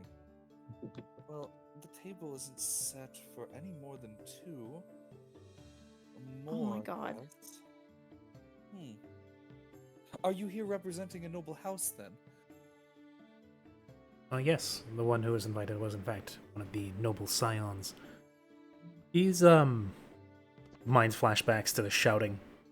Busy getting freshened up. At one point, there might have been a line there of "I'll bite you." I'll bite you. To which just mentally noting, get a fucking room. The room. Quite frankly, because the argument occurred, remember, You while I was insist. in my towel. Yeah, you were in your towel. Either way. Yeah, 1, 2, 3. Huh. Well, of which noble family are you representing then? Are you of the Lior family? What was Trellio's last name again? Lior. Alright, yes. Yes, we are guests of the Lior family. Oh, so you must be friends of Dahlia then.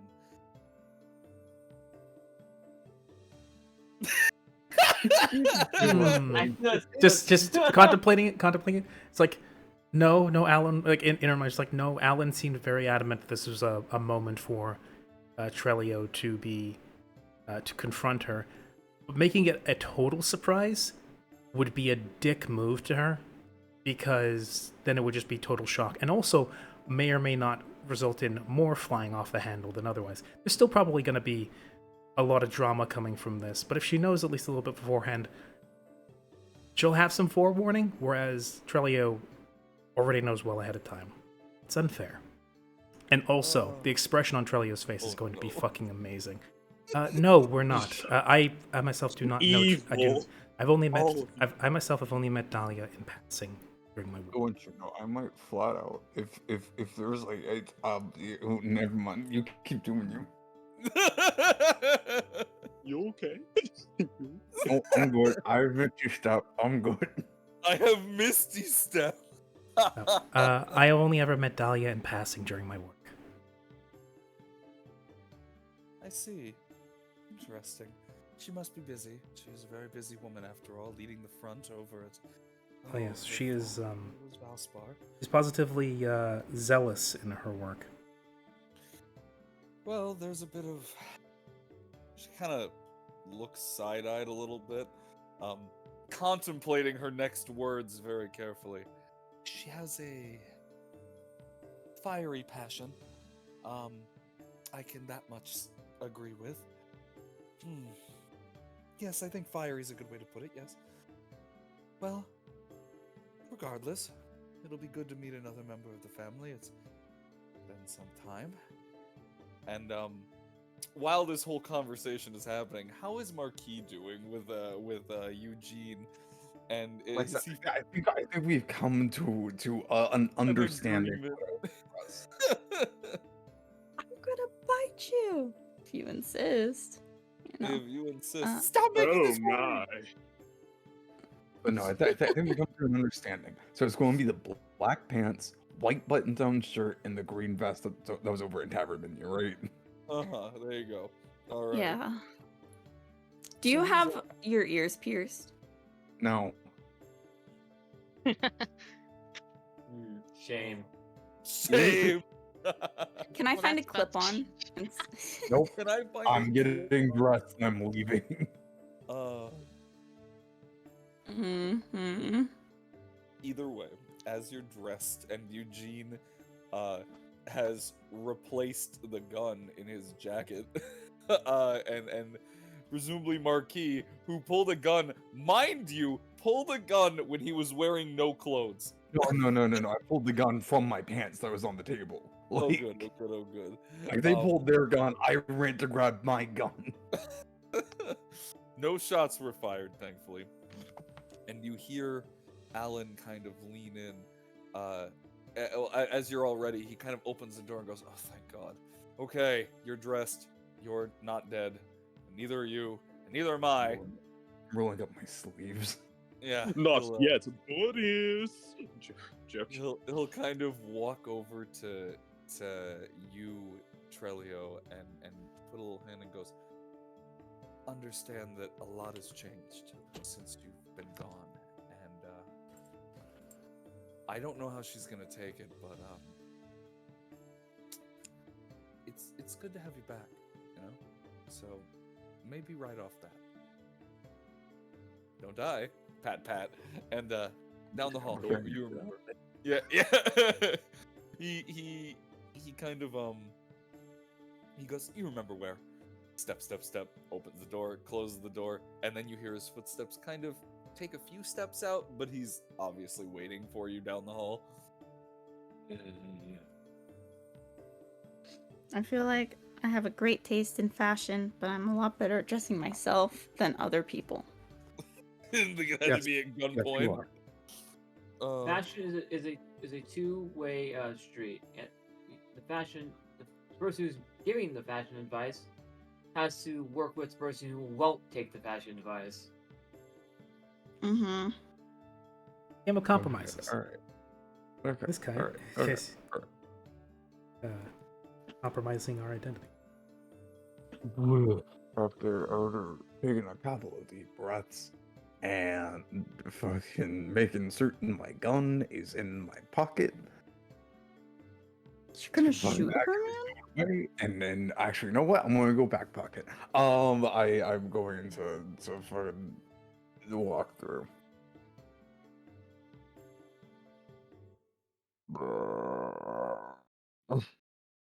Bless you. No, that wasn't a burp. That was just me making a sound. Running into hands. Yep. Yeah. Ribbit. Ribbit. You made your way out Riddled. into the hall then, Marquis, and followed, I assume, by Eugene. Alan is waiting, and there's a bit of a half smile on his face, and it's not out of like, haha, I got you. It's more like, here It's we a go. nervous smile. Yeah, this is a nervous smile as he kind of gestures, and the footsteps echo through this chamber as you get closer and closer and closer to where you know Vera is going to be. No masks, no hidden identities. Shit, man, I'm practically naked. Yeah, Nicole.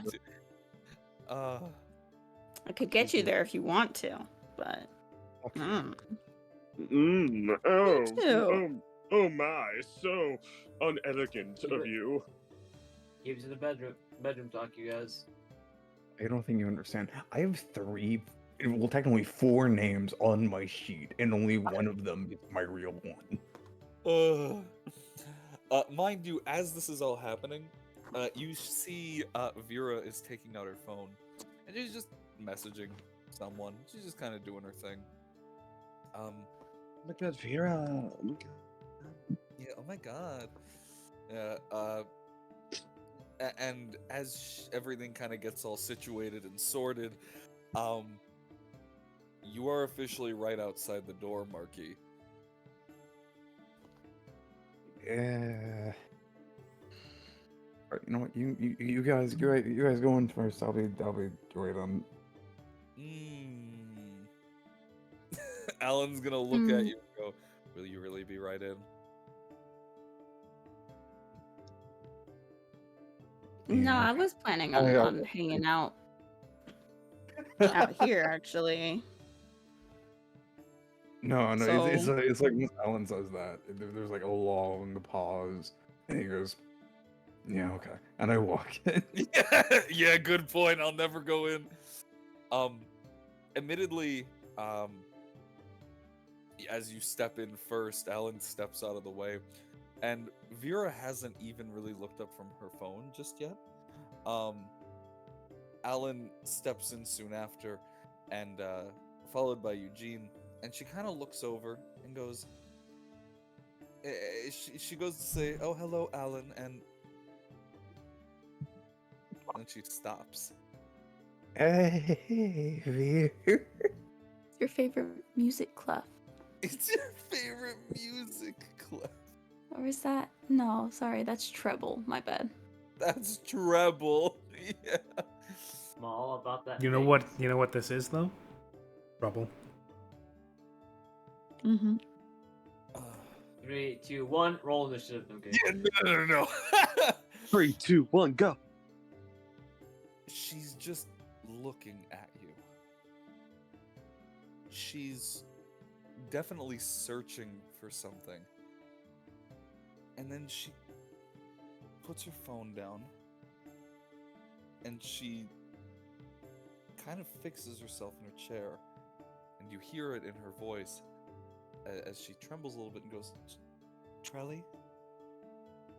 Hey, Veer. Oh my god. Oh my god, and they were roommates. Where did all those words go? Where did all those words go? That's so true. And they were roommates. So, how's it been? You're not dead. Much to the Is she dismay of a disappointed? lot of people who wanted me dead. She kind of scoots back in her chair and she stands up. And she says it again.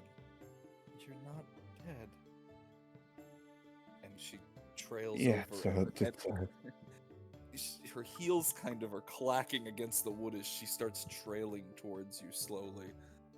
yeah, as she's like walking towards me, it's like, yeah, it's a bit of a long story with, Dahlia and my parents and spiders, and it was a long experience. And Genevieve is Yeah, closely Evan- watching the exits at this point, you know, as me well as leaving that the surrounding room, company. Yeah. sad because we didn't be that way. Like She's gonna basically like nervous speaking. Yeah, while you're nervous spilling again, she's just walking close, going, "You never died. I knew it." And she's gonna kind of put a hand on your face. And it's not a firm grip. She's not killing you Firmly yet. grasp. She Like she's that's just hellish gonna- rebuke. No. she's just Laser kind of- time? Laser time! No laser time. At least not yet. She Why? puts one hand and then another on your other side, and she's like turning your head. She's like inspecting you. And then she looks and goes, "It was you at the party." Christ. Where were you? The Undercity mostly. You left?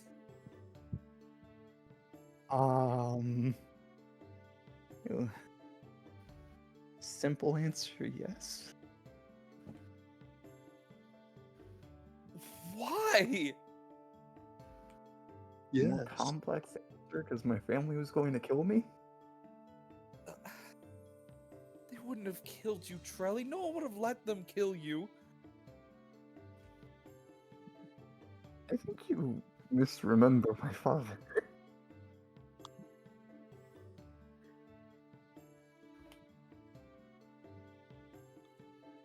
There's a moment of hesitation as she finds her next words. And you see it as her eyes, which admittedly are a different color than you remember. The knighting process changes them. And from when you met Vera, she was not a pillar knight just yet. You met her very young. And as these purplish, gleaming eyes kind of trace over you, she kind of looks down and her fist kind of trembles, and then you witness as tears kind of start to roll down her face, and she begins to cry. And not looking at you, she goes, "You just abandoned us." Uh-oh. Oh, no. Oh no. I'm sorry.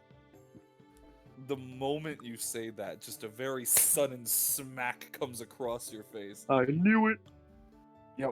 Oh no, he's dead. Yeah, no, he's not dead, thankfully. Yeah, no, it definitely fucking hurts. But I'll take my 15 points of damage now. yeah, My no, emotional. yeah, if we're actually really looking at damage, if it was to that extent, I think that would actually come out to about 15 damage. But Damn. she is clearly holding herself back. Enough, it looks like. Enough, but yeah, not enough. But you know, she's trying to hold herself together while she's shaking, and this is when she finally locks eyes with you again, and you can see that her makeup is just running down her face, and she's not sure how to really confront this. She goes, "You left. Not did you didn't just leave. You didn't tell anyone. You didn't tell me." It was safer that And I could have helped you! I'm gonna start inching towards the door. Yeah! Suarez gonna whistle, like just whistle and walk away as this happens. Just, Does that? and I'm gonna take the amalgamation with me as well because I know Yeah, loud noise. no. As you I guys clamber and claw back towards Genevieve. Give me the Yeah. rock. Give me the rock. Yeah, no. While this is all happening, Alan is sitting there, and he just kind of closes the door and locks it, and then looks at Soiree and goes, just shakes his head very quickly, like, "That won't even help you, no." Just shaking his head back and forth. Is this what you expected to happen? He at this point he's not talking, but he kind of does a little half shrug and then like a little kind of hand motion where he like balances some invisible scales. Probably going to kick your ass later. Yeah, and then this rage and confusion and pain that is overwhelming her. Immediately she turns to Alan and goes, "How long did you know?" Yes. And About he kinda- yesterday. Believe me. yeah, he literally stops and goes, about maybe about a week, 2? How long has it been? Not very long. And while her anger is kind of flaring all over the place, she kind of snaps back over to you, Trelio, and goes, "And you just we buried you!"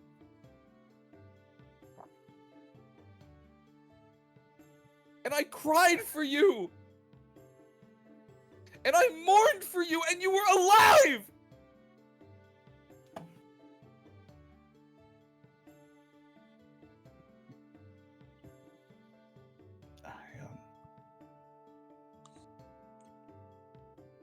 I don't have anything to say.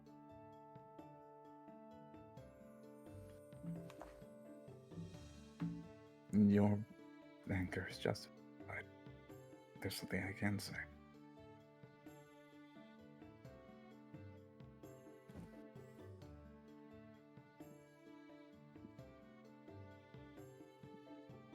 And she sits there for a moment, your face now red with the thunderous slap of a woman who has literally been mutated and changed.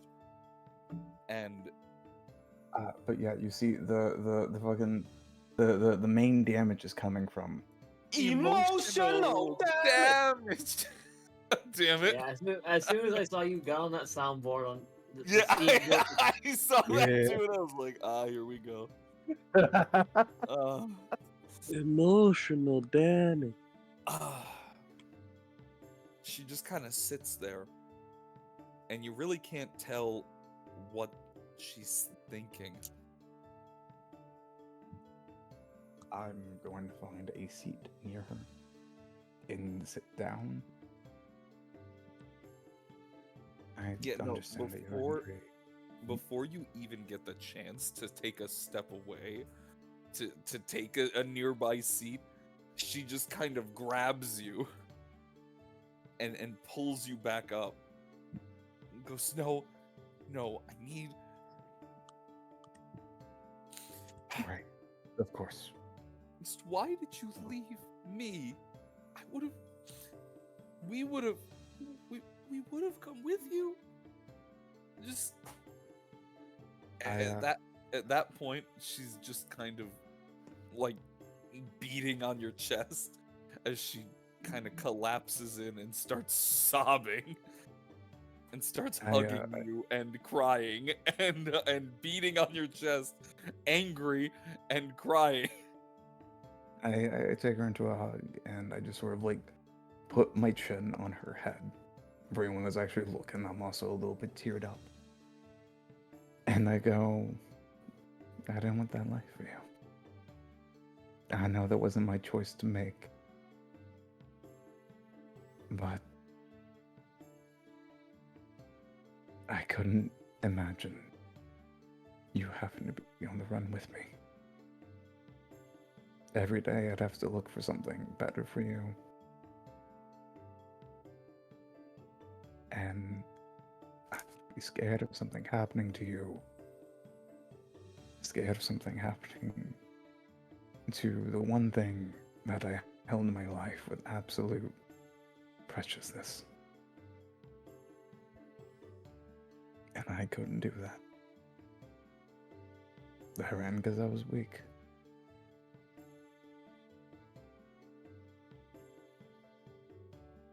I ran because I didn't have the courage to face it.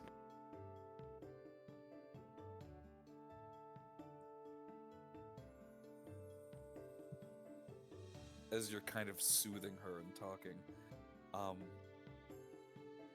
she kind of pulls back for a moment, and then she...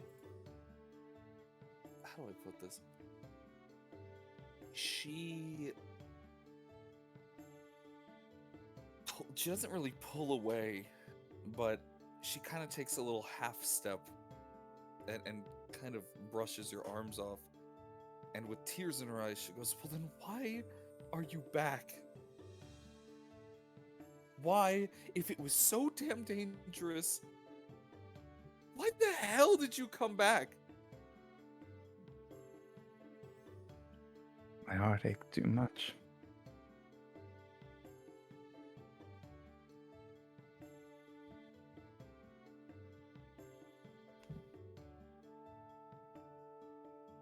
And you took on a stupid disguise then? Personally, I think the Marquis disguise is actually really just clever and fun, but Now's the time. Now's not the time. Admittedly, she laughs slightly, shakes her head, thinks about killing you, and then and then just shakes her head again, and then just kind of... I know damn well that's not the reason. Even if it was, if that was really the reason, you would have come back to me, to Alan, to anyone. But you put on a mask, you put on a disguise. What purpose would you have? And why are you here now then? You know, if it's just for me, that's fine, but why did you come back to the damn city if you know that you're gonna die? because, like I said, I live in the Undercity afterwards. And it needs our help. It really, really needs our help. And I know that the Lior family is going to be doing it. And I knew I had to come back eventually. But I couldn't exactly come walking in as the dead prodigal son with no one to help. So that's all you wanted? You just want me to help you? No. No.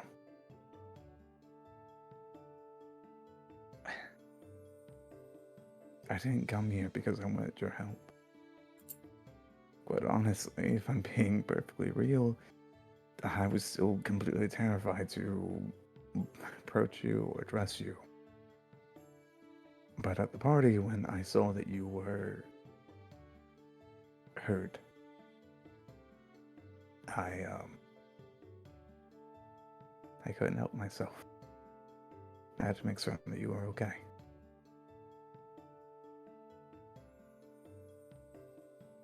This isn't the ideal situation I wanted us to meet again. I was hoping I'd have a rose at the very least. I hate roses. They remind me of Karn. That'd be funny.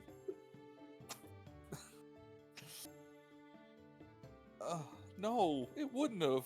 I would have punched you. And That would have been I would funny. have deserved it. That would have been funny. Didn't she It already would've- punch him? No, she slapped slap. him. Oh yeah, big difference. Yeah, slap. The slap just hurts emotionally. The punch puts a donut in his chest. Yep.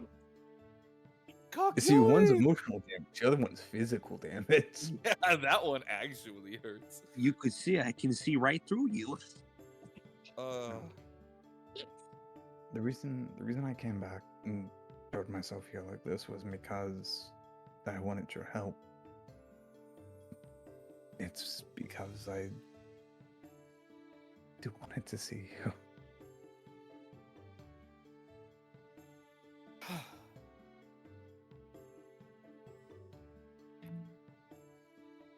Alan, at this point, she's gonna kind of turn away from you, look to Alan Yep. and go, I appreciate how you've set all of this up.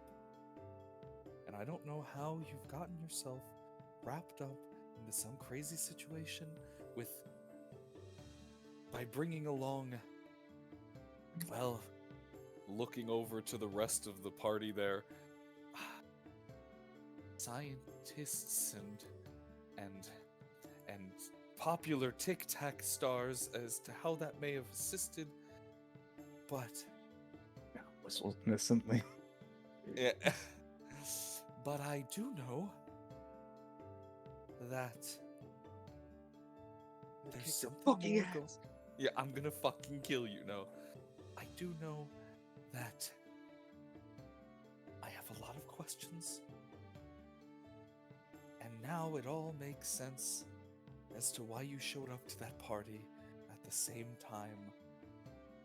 And then she turns over to Trello and go, were you responsible for the explosion at that party? No.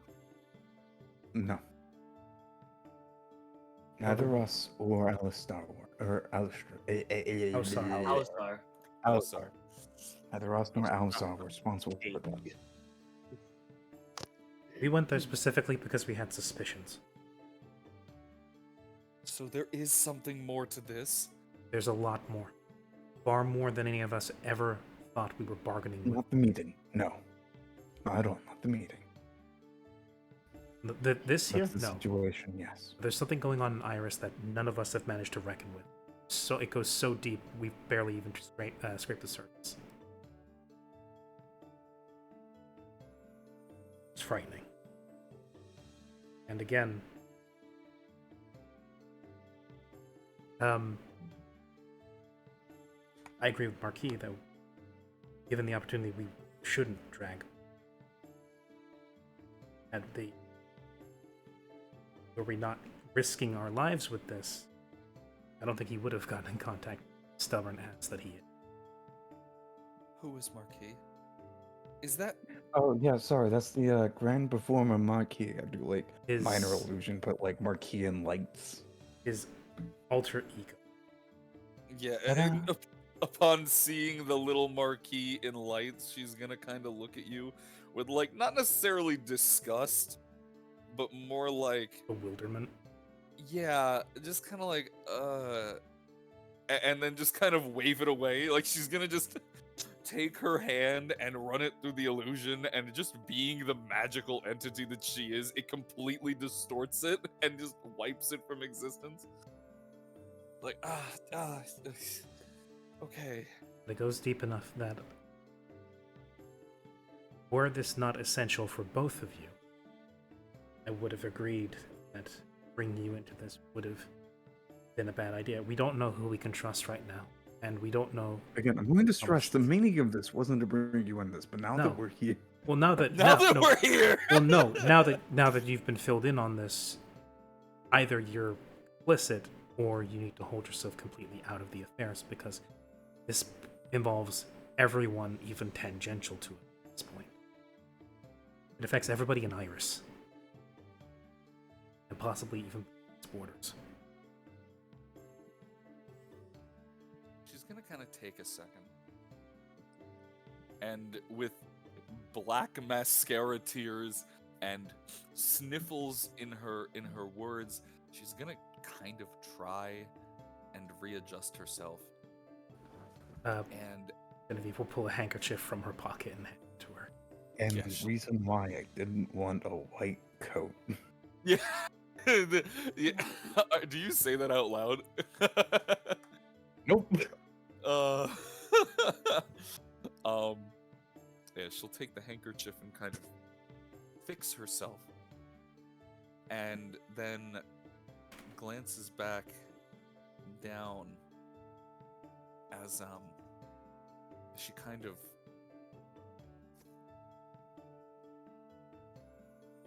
she just doesn't really know what to do, and that's clear. And she goes,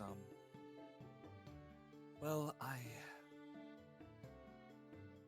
not heard of any of this, and frankly, I've been out of Irisian affairs since the bombing, and whatever put me to sleep,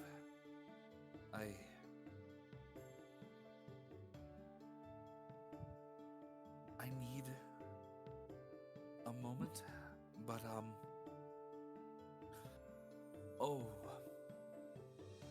as she kind of stops for a moment as a kind of pops up from her phone, and she steps over and just at this point she's just trying to gather herself.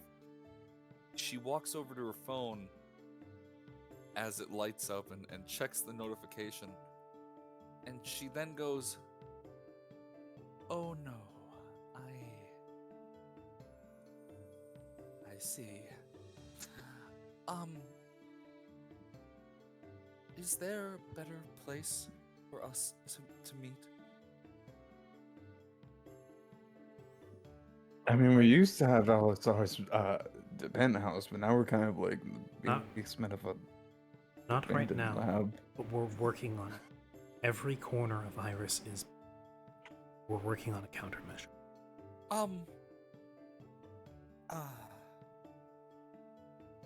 She's gonna kind of pick up her phone and then look down and go, I may have been cordial with Dahlia and apologized for missing her at this noble dinner. I need to run. I need to leave. No, I we don't need to go. wanna We be- need to go. I need to go. She goes, I may I have love you. texted It's her. gonna be great to see you again. I need to leave. We were never here. I see. We cannot overstate. If Dahlia comes here, she may very well kill Trelio and the rest of us.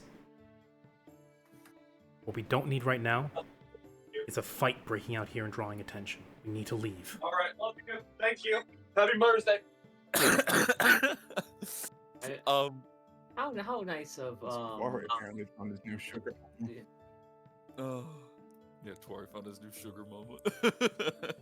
Yeah. Yeah, she goes, she's just very confused, as to who I'm referencing, as she was not told of any meeting with the nobles for a dinner, and Alan, I believe she may be, upset that you may not have invited her for personal reasons. And at that point, Alan's phone starts ringing, and he looks, and as he pulls it out, you realize that the picture that's showing is a picture of your sister's face with a giant X through it and says "Do not answer no matter what" is scribbled on the picture that is her contact photo. Along with, and the number that pulls up is "Don't drunk text," or the name that pulls up rather is "Don't drunk text."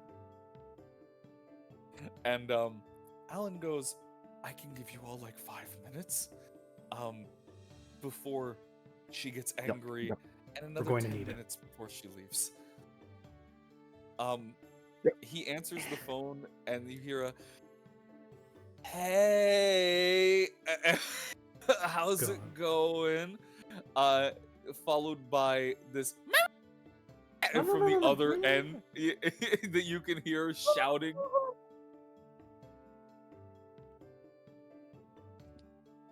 Dogs start if we're all barking silent, throughout the You can neighborhood. almost hear her yelling from the other house. Yeah, I was gonna make a joke about that, but that is absolutely what's going on, as you can hear her, her voice just kind of almost shaking the ground. It's like so high pitched, all the dogs are barking in the neighborhood. Yeah, the dogs are going crazy. Doku covering his ears. Yeah, Doku can hear a very high pitched squeak in his ears. No! The back. The voices are back. The frog whistle. Only to kill. The frog whistle? No, we have two plans. We have two options. Either we try to drive and hope she doesn't notice the van leaving, or we hide in a broom closet. Am I wrong or do? No. Actually, I'm absolutely correct. Pillar Knights have extremely acute, extraordinary senses. Hiding in a broom closet won't do it. Yeah, well, the thing is that you're picking up the other end of Alan's conversation. Alan's like, well, you were working, and I just, it wasn't gonna be a big event, it was just, and then you hear it, nobility from the other end. Marky, you know this place well enough. Is there a basement? Yes. We can go hole up there. If we go deep underground enough, that might be able to dampen her ability to sense us. All right, someone grab the child. Someone grab the child. Grab him by his big frilly bow tie. No, don't stay here. No. Stay here. You are the skyscraper kid. Even if in normal circumstances we might be able to blend into a crowd, you are famous now. She probably knows your face. But La Casa de Los Angeles. I'm going to look at Doku dead in the eyes, Casa and de I'm Los going to go, Angeles. do you know what my sister's favorite food is? Tiny little frog boys. What? Are you sure it's not frog legs? Yeah. Exactly, and the bigger they are, the better. You see. Now let's grab the oversized frog and leave. Yeah, no. At this point, Dahlia is you kind of pick up like, okay, well, listen, fine, I'll set a place for you, or we can just reschedule, that might be a little better. None of the other nobility could make it tonight, so it kind of became a okay, I understand, I get it. Just listen, Sounds like she's putting in a rush order for those frog legs. Let's go. Yeah, One side. Run. Run, Doku, run! She's gonna eat you. Doku, she's gonna turn you into chop suey. Doku. It's just a slow motion video of that one kid running away from those Nerf darts. The one baby. And at this point, while you guys are starting to funnel out, Alan is like waving at you to like hold up and not to go sprinting. And then he takes off his watch and he hands it to you, Trelio. And he kind of he puts the phone on mute and goes, I have a panic room. It's in the basement. Wave that in front of the wine rack on the left, third bottle, and it will open up a little back room. It is lead lined. She will not be able to see us. Just don't live there. Go. And look at Eugene. And then, no promises. Yeah. I'm scared.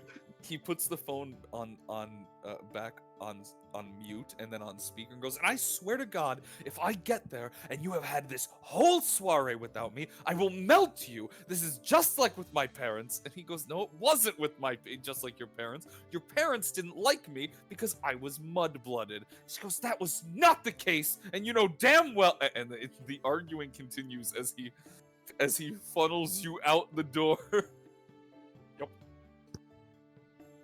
Go, Jesus. run, Right. Run, Doku, run! As everyone kind of funnels out, she grabs Trelio. Vera grabs Trelio and goes, I don't know what you got yourself into, but I need an explanation, and if it's not now, Kiss, I kiss, reach kiss, into kiss. my coat pocket, my vest pocket. I'm going to pull out my signet ring. I'm going to put it in her hand, and I'll go. I'll be sure to come get that back. And I leave. she'll kind of grab it, look down, and hold it to her chest, and watch you go. And as you leave, before you close the door, you know, you hear a, just don't leave me again. Promise. Door shut, and then you hear more, I'm sorry about your parents. I didn't know about the dog, and I didn't know the dog was related to... Again, he's arguing with your sister. Very much. Okay, that panic room sounds good You right have a about now. dog? We don't... Who knows? Yeah, I Maybe they was got gonna it to ask replace about you that with. dog. Yeah, maybe they got it as a Oh. replacement for you. Anyway, let's go. Damn. Damn. Well, no, that okay. sounds like in character for his parents because they sound like assholes. Yeah. That's Yes, fair. Lord. Yeah, you You're wouldn't fair. actually be too far off. At this point, Vera follows you all out, but not keeping up. She just kind of takes a few steps and watches you all run, and then takes her place over the banister of where it would then lead into the stairs. And she just kind of glances out a bit forlorn as the panic is ensuing.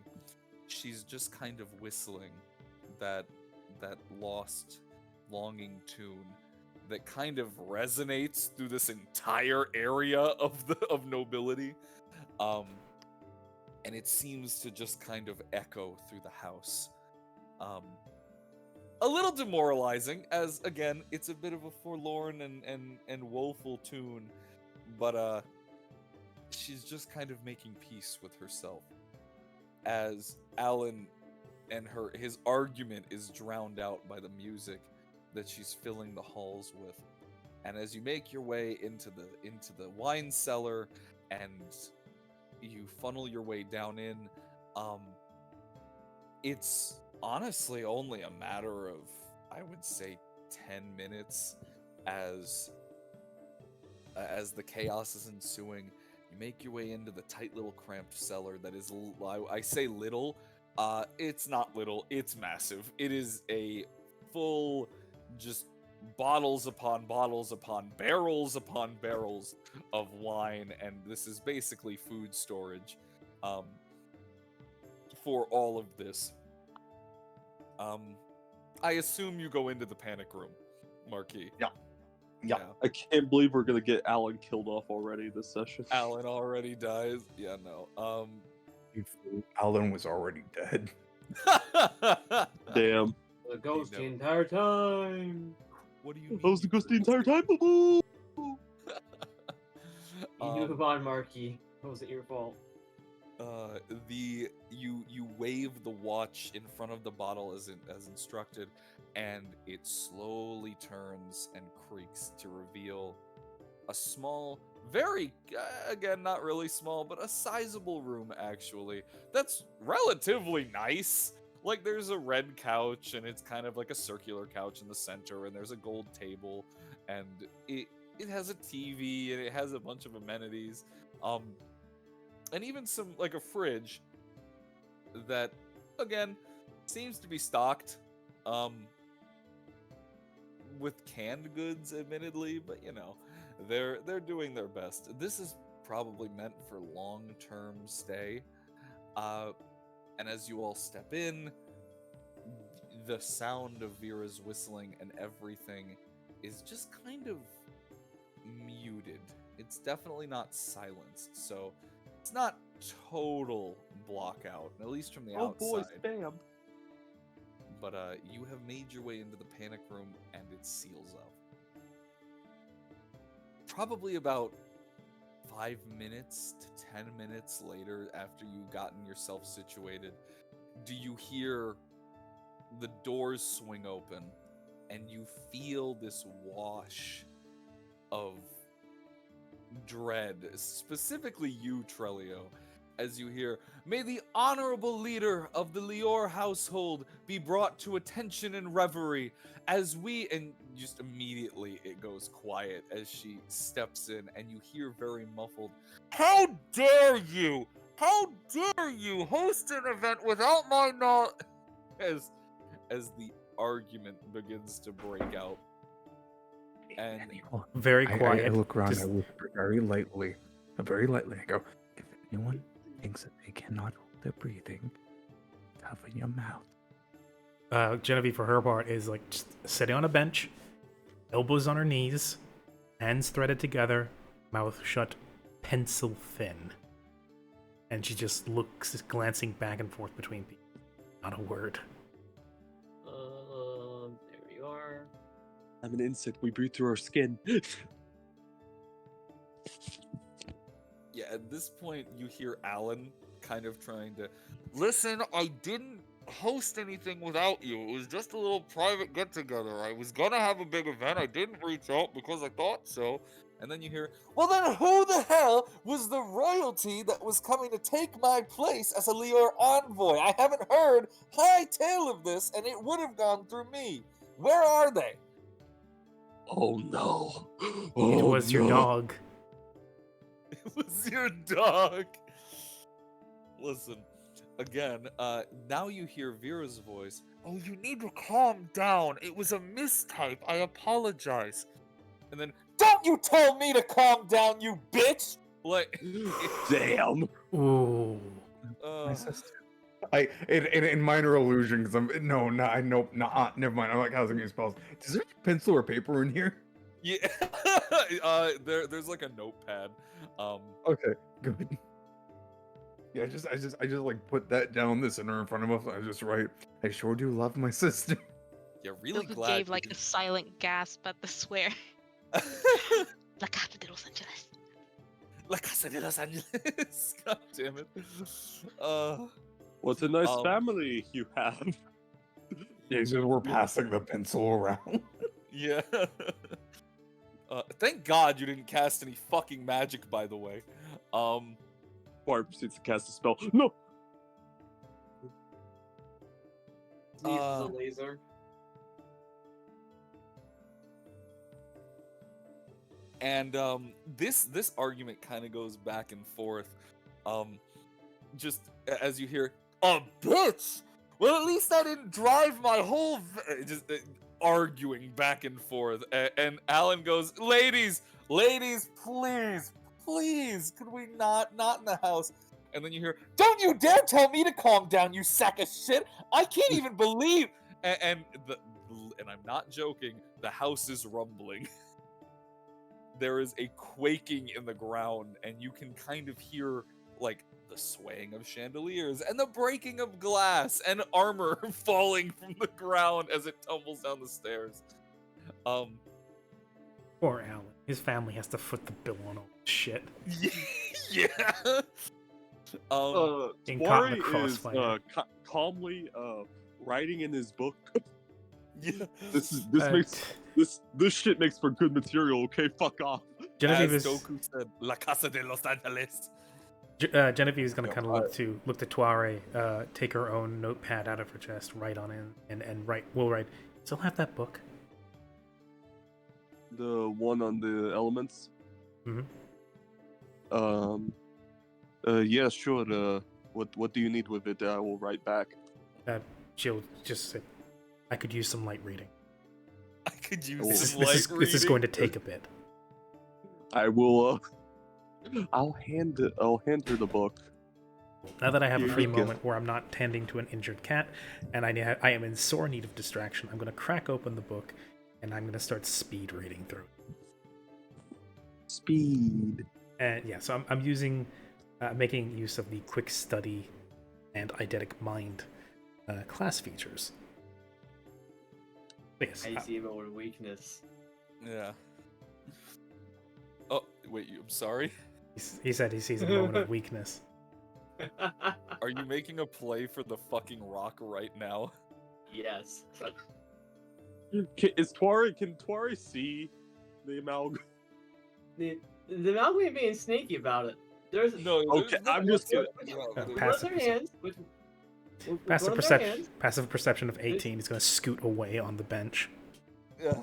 They're just gonna extend an arm out and reach towards just extend towards Genevieve.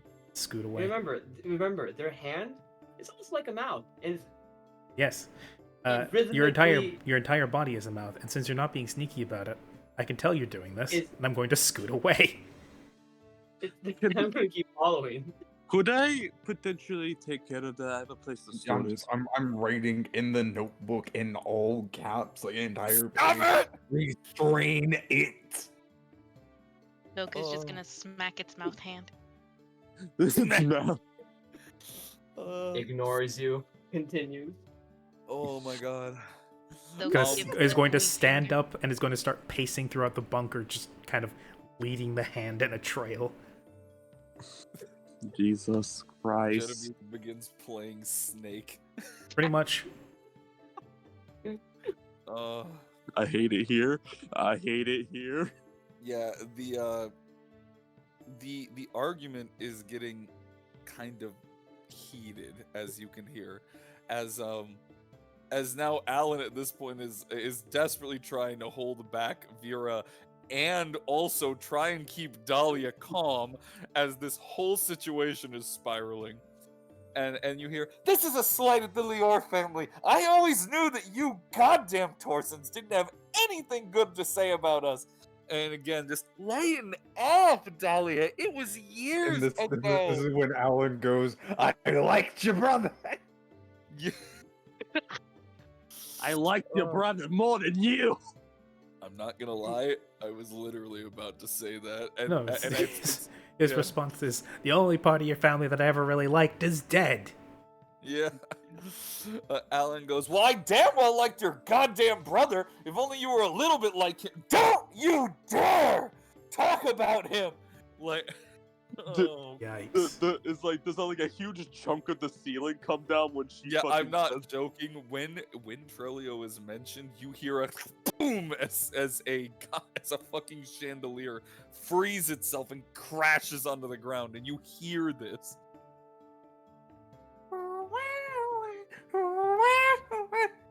Going to... No, God, no. We don't need her reproducing. We'll need her reproducing. Yeah, The hand Just gonna- speeds up. gonna glance around. I don't know if this bunker has an evacuation tunnel. Yeah, I will mention, Alan didn't mention anything, but you are welcome to make an investigation check. Make it the two. Yeah, only. Investigation check. I'm seeing what all this bunker has. Please find it like an escape route. Yeah, go ahead and I'll say that Trelio, you would probably be the only one able to actually investigate around for it, but I'll let one other person go for it. If you both Does wanna anyone I would say have I'm a little. proficiency investigation? Do not. And Oh, also, I'm a little too. I'll say I'm a little too possessed Can I with roll both the investigation? hand and the book. Yeah, I was like, you sure you're gonna do that, Genevieve? Masterful multitasking. I'll roll investigation. Okay, good. Tuare with his 6 eyes can, or 5 eyes, yeah, can go ahead and start. Oh 5, 8 boy, a eyes. 10. Oh, 6, 5, 8. great. Don't worry, I ate up the 3, so you could have the 4. I hate it here. I hate it here, bro. So Trelio, what was your roll? It was a 4. My total was a 4. Christ. Yeah, you guys don't find anything. Looking around, trying to figure it out, there doesn't seem to be an escape tunnel. Presumably, if there isn't one, I mean, whether if there isn't one or if you don't know of one, that remains to be seen. But this argument gets really heated, and eventually you hear Vera, who's been yelling but hasn't really been as aggressive, go, "Keep his name out of your mouth! This is not your district, it is mine! And I will maintain order!" Jesus. And there's a moment of peace in the shaking, at least for a second, as Dahlia has seemingly stopped, and Vera has seemingly stopped. And judging by where this yelling is all taking place, you can tell that they're pretty much right above you on the stairs. And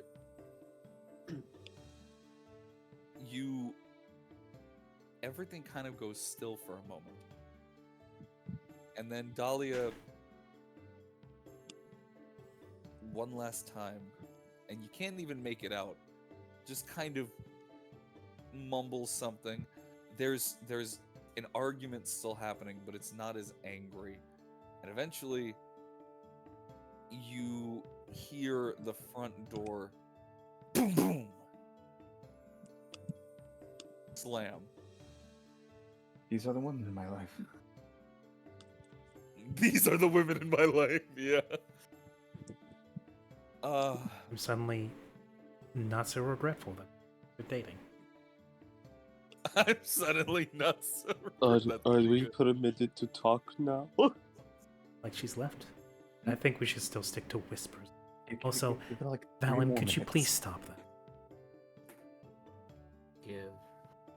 Oh, Oh, will we understand this stone a bit better? This could literally risk blowing you up. Yoga It finds was the strife blowing of the all upper of us class up very because we disheartening as were a in young hopeful. proximity. I'm sorry, wait, what did Doku just say? Doku finds the strife of the upper class very disheartening as a young hopeful. That's true. It's a good thing that you're never going to be aristocracy. Well, though we can dream. I think it's good for all of us that most of us aren't going to be aristocracy. Looks to Trilio. I think we've already got a good enough example of how difficult that life can be. what if I wanted to be part of the aristocracy? I don't. Best of the luck to you. I do not envy. I don't. Oh man. Mhm. Oh. After a little bit. Is this room lit up? I forget. This room is Is it- fully lit. Like, this room Oh, is okay, never mind. relatively posh. Like, to be fair, the basement was posh. But this room is Oh. very cozy. Eventually, though, after like 15 minutes or so, you hear some footsteps trailing towards the basement. You hear the door open, and there's like a knock on the wall, and Alan goes, "You're safe for now." You go up to How the do we door. know this is actually Alan? And not the boy eating witch. Boris use hyper B. No. Well, no, I'll open up the panic room. Yeah.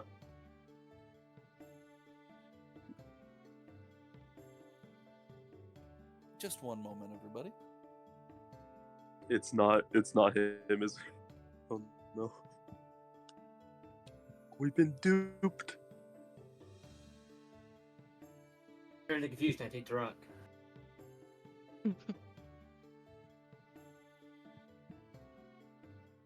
All right, roll for initiative. No, I'm kidding. Oof.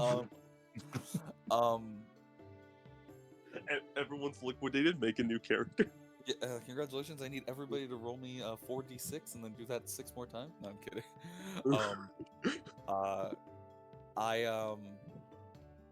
as the panic room door opens, you see a disheveled Alan with a like shards of glass in his hair. Just kind of sighs and You look like shit. thank you. Yeah. I I'm feel like shit.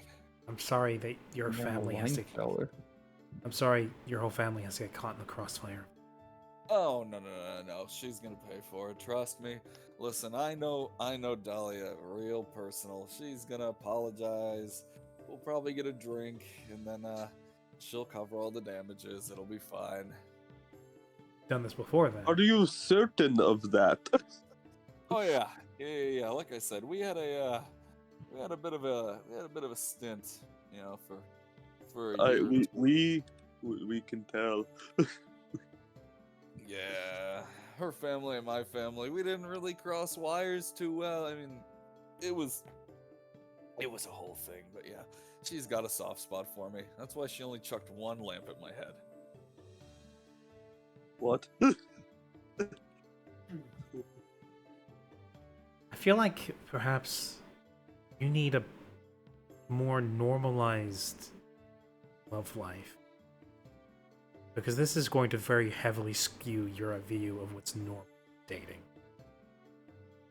Oh yeah. I'm like walking out into the wine cellar and like looking at a couple of bottles of things. It seems to me that being romantically involved with Pillar Knights just naturally makes your life exciting. Yeah, about the Pillar Knight thing. Speaking of, at this point, he's kind of gonna point his thumb upstairs and goes, "I believe you have some unfinished business." So do I. Yeah. And he's gonna kind of grab a bottle of wine off the wall, uncork it with his teeth, and just spit the cork out and go, "I'm gonna need this." And then he'll take out his phone and he'll go, "And I'm expecting, I'm gonna need this." Y'all, Loads up a series of dick pics. Oh. No. He has a little more class than that. They're pictures of his at. No, I'm kidding. A picture of his hat. Oh. Yeah, No, you're right. They're not dick pics. They're scrotum shots. yeah, they. Grundle, I hate it. Grundle I grabs. hate it. I'm going. Listen, I know what your sister wants, so you just stick to yourself. Yeah. Anyways, I'm gonna get this all sorted out. You should probably finish your talk and good luck. And by the way, for your troubles, take whatever you want. I suggest maybe head up to wherever she went. I've already got 2 bottles. Good. Alan heads upstairs. He kind of looks over his shoulder and goes, "I don't know where she went." And he'll like look around and go, "Well, she's probably still here. So I'm gonna go Johansson," and followed by a I hate my job. and he'll kind of stride. Alan will kind of stride away up the stairs and into his room, where he promptly closes the door, and you hear a muffled yell. Now, Doku, I say as I look at the 2 bottles of wine, and I'm heading up. Never drink wine. It makes you more tasty. Okay. The fuck And did you I'm just say to looking- that kid? Because I told Doku that Vera eats frogs. Oh. Vera, you mean Dahlia? Oh yeah, Dahlia. The Dahlia eats frogs. On the one hand, I think a child shouldn't drink alcohol at all. I know that Doku is resistant to poison. I know that the alcohol is the principle of the thing. But It's still, the Oh, no. This is me trying to not make Doku a drunk. This is me hitting them early. Yeah, okay, so let's go back to the car. Let's be slow and methodical about it. And we really I feel like we really should have given Vera a number to call, but this will have to Well, do. according to Well, Alan, yeah. she hasn't left yet. That's what I Oh. was about to say. Oh, He okay. just doesn't know where she is, and he doesn't right care. He's tired and going to take a nap. She might be in the dining hall, but if she's not there... She might be... Because I'm trying to think. Did you have a room you used to stay here? Oh, no, I mean, my guess would... she might be, like, on the roof.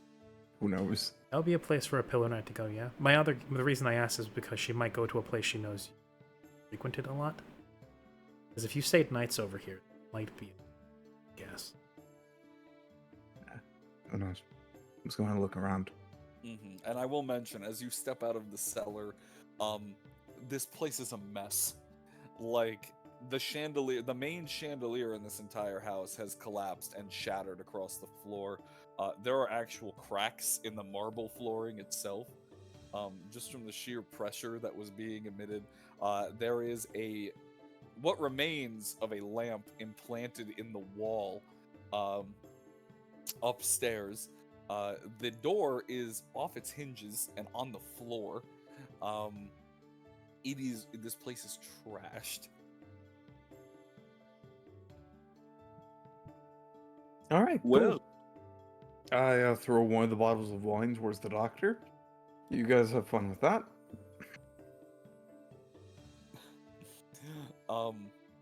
As you kind of go searching, your first guess, I'm assuming you're looking for Vera, yeah? Yeah. Your first guess was correct. Finding not necessarily the roof, but I got a foot cramp. Ow. Damn it. Night is high intention emotional moment. Ouch. Ow, ow, ow, ow, ow. Okay, 1 second. Let's take a quick bio break. Ow. Let's do that. Ow. My foot. Charlie Ow. horse, Charlie horse.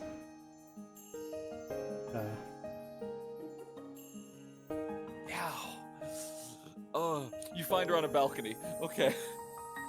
Be right back, folks. Be right back. We'll be right back.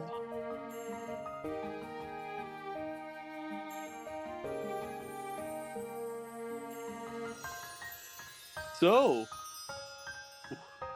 Whee! Rama. Ooh. your sister's a mad bitch. Yes. That was like I've been saying she's a mad bitch this entire game. Like, holy shit.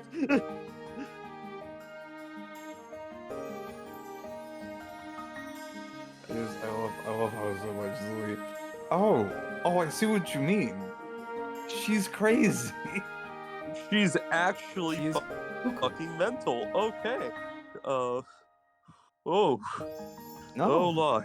no, I wasn't like be like, oh, she's crazy. She'd kill me. No, I meant that.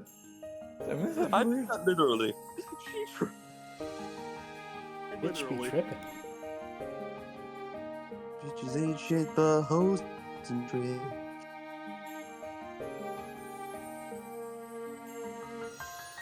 So, when you gave me that rock? No. Never. We're not giving you the rock.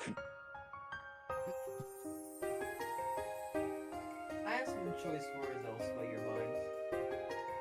No. My choice word for you being about your choice word is no. No. My choice Nope. word, I don't care about it. The choice word is Julian. I don't care. Or Sam, I don't care if you broke your elbow.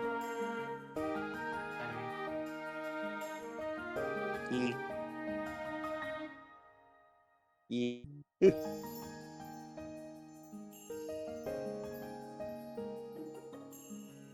Yeah, Julian. Yeah, Sam.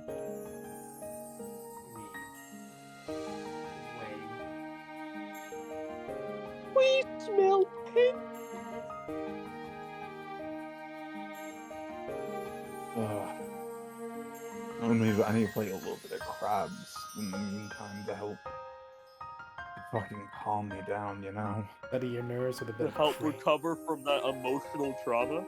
Yeah, exactly. As just steady my nerves, man. Steady my nerves.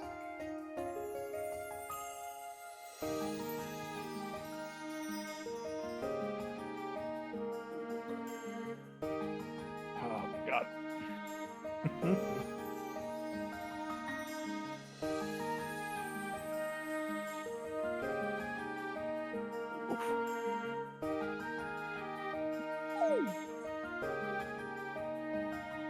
Alright.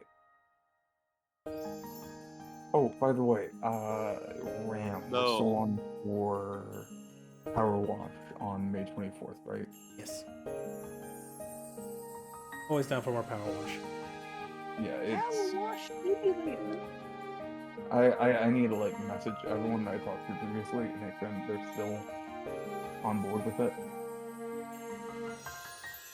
Okay, jokes aside, I don't want to say exactly what, but I do have a plan. But I've decided, you know, I think I should really interrupt your current moment with it. So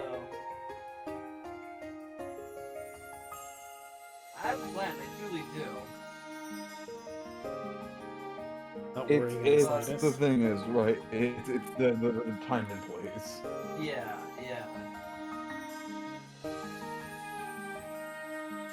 Anyways, would you like to give me that that rock, Jennifer?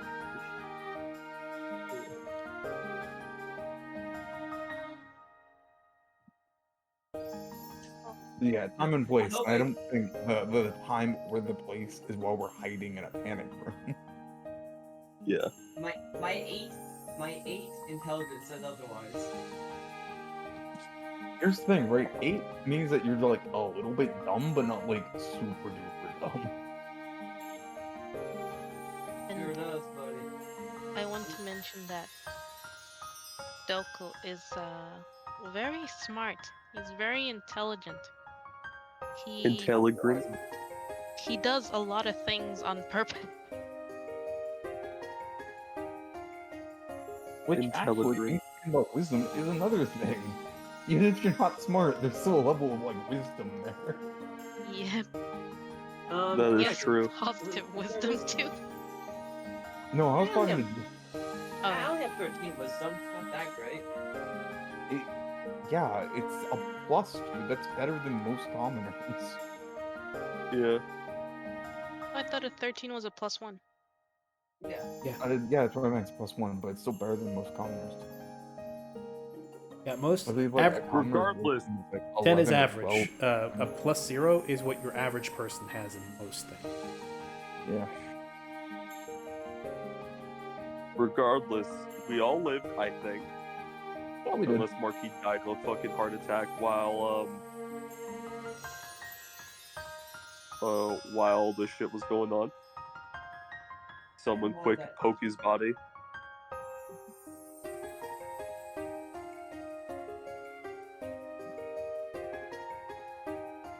Marquis, you lied, bud. No, you just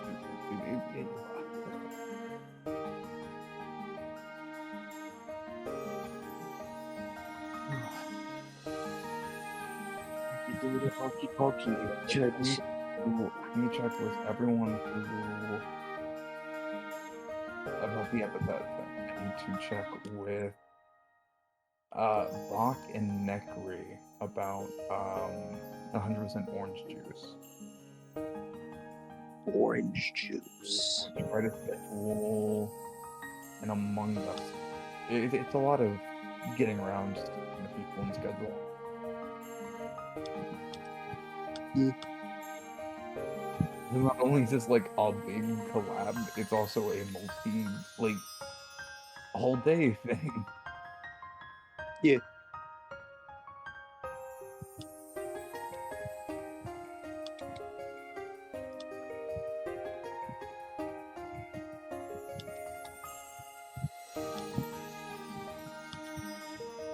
Quite spooky though, by the way. This sounded...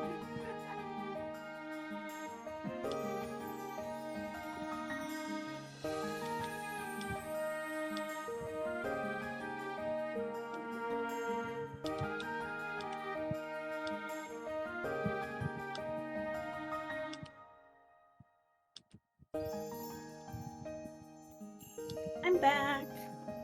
I will. Perfect, Ditto. Perfect timing. We're in a fight right now. We're not. No, we're not. I'm Don't.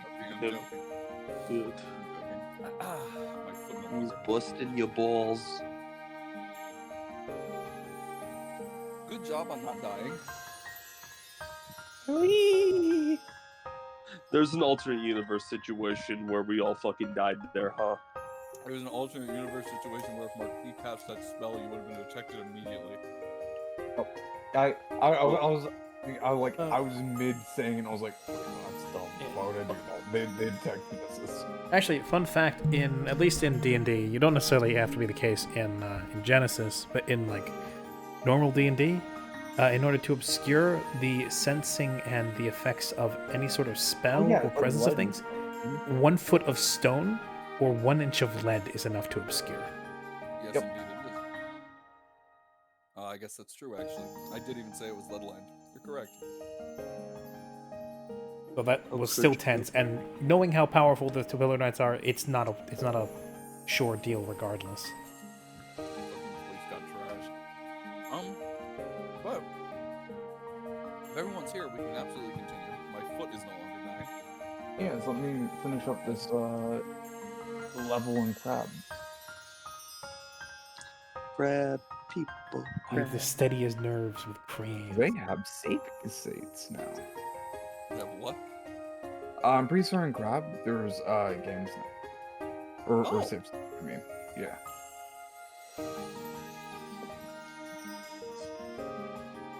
All right.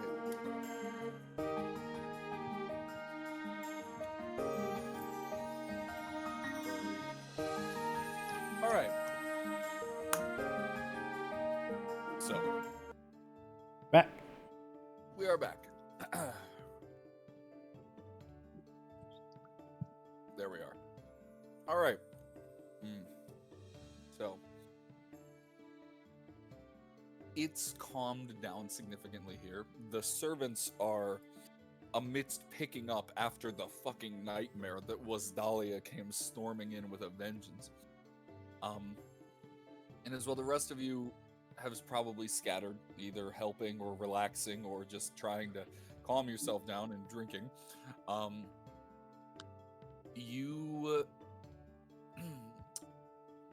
There is a bit of not necessarily commotion as Marquis goes about his own way, but there is a knock kind of at the door frame. After, mind you, Marquis is no longer here. He has found himself scattered about looking for wherever Vera went. But the rest of you, where are you going? What are you doing? Killing. Oh, just chilling. Okay. No, killing. Okay. Oh, killing. Okay. No. Nikki and I are towards Genevieve still. Stop it. No. Something is compelling that amalgamation to eat. And I want to know what exactly that is before I start giving that to it, because I don't want it to explode and take us all with it. That's fair. Yes. Please. Don't do that. For the love of God. I guess the question is, did Jody actually ask that? Anyways. There's a gentle knock on the door frame, and there's a bit of a shock from the basically the party, not the party goers, but the service staff, as they go, may your attention be drawn to the leader of the Greiger family, His Blazing Eminence, Iliaster von Greiger the Third. And you immediately, it's like, oh, no, you don't need to do any of that. It's quite all right. I was coming to check on my neighbors as I had overheard a bit of an argument. And standing in the doorway is familiar face to some, not to all. I'm going to kill him. I'm going to kill him. I'm going. As the familiar flaming hair of the blue-skinned leader of the Greiger family kind of steps through and goes, "Is everything okay?" I shouldn't be here. Several of you should not be here.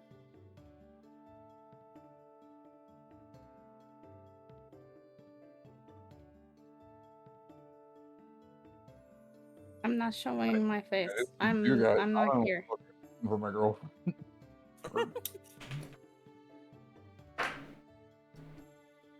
While that's all going on, I'll let you guys decide what you're going to do as he begins to enter the hall. I think I'm like the only face he doesn't recognize in this whole bunch, besides maybe Valen. That's true. Valen, probably not, and you are the immediate ones. Doku's famous. Fucking. What is it? And I wild away. Tuare was killed by this man. And Jean. Eugene. I'm not sure what your relation to this guy is, besides the fact that you want to get away from him. Well, no. Eugene was literally face to face with him when they were having their meeting. Ah, okay, so he recognizes him. At the party. At the party. And according to the Rose guy, who I can't remember Karn. the name of because I'm terrible with Karn. names. Karn. That dude is pissed at me. They blame me for whatever happened at the party.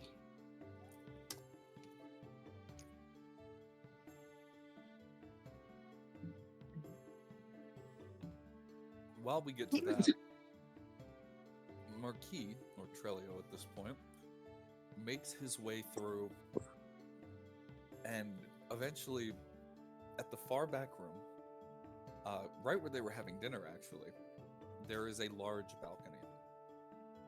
And just trailing your steps and eventually looking around, you find Vera looking. This balcony, mind you, is faced at the back of the city of Iris, above the wall, and staring out at the clouds and the undercity below, and just kind of everything that you could see there. Wouldn't you know it, that the nobles have one of the best views in the entire city. Oh, really? Man, fuck, I wouldn't have known. Yeah. Vera kind of doesn't look at you as she's staring off and goes, "You know, I only would have accepted the offer of becoming a Pillar Knight had you not been dead. After you died, I didn't have anywhere to go. I didn't have anything else. I wasn't nobility. At least my family, it's complicated. But if you were alive, I would have never taken the station. I wouldn't have taken anything. I would have gone wherever you needed me to go."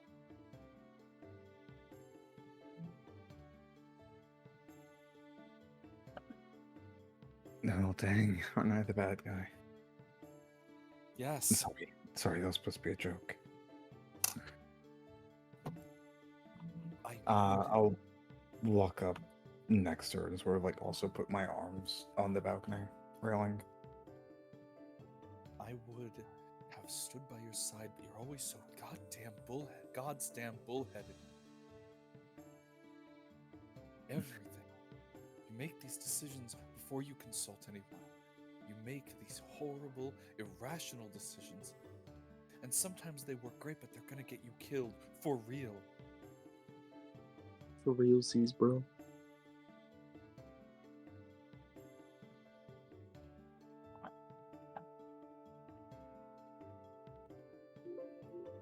When I ran,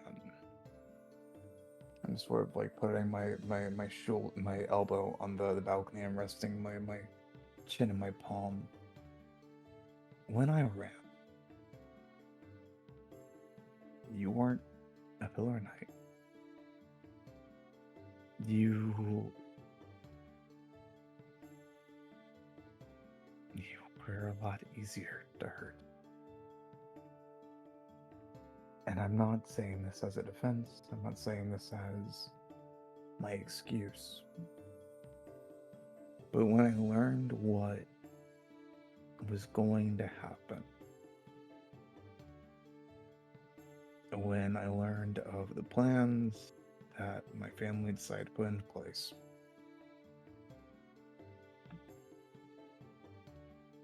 my first thought was how they were going to hurt you. I was still a knight, and listen, I get why you did it, but you need to understand that there were other ways. And you're right. I'm not excusing what I did. I'm barely even defending it. But I am explaining it. Listen. And at this point, she'll kind of turn and look at you, and she'll lean against the balcony. I'm not as fragile as you've always made me seem to be. But I'll kind of look at her and like brush some hair out of her eye, out of her face.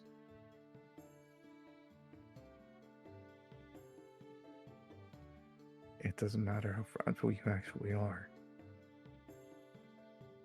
I can't bear anything happening to you. then how do you think it felt for me when one of the few people in this damn city who actually cared, who stood by me, vanished, died even, left me with nothing? It was a You're long right. time ago, Trelio, but you need to understand now, whatever you've gotten yourself wrapped up in, whatever you've gotten yourself exposed to with this explosion and these... The whole damn city seems like it's falling apart. That... You're gonna need help. And you may have it with them, but... I've already made up my mind. Whatever you've gotten involved in, I'm helping you. And you don't have a say in the matter. I think I lost that say when I left. You did. You're damn well lucky I found you before your sister did.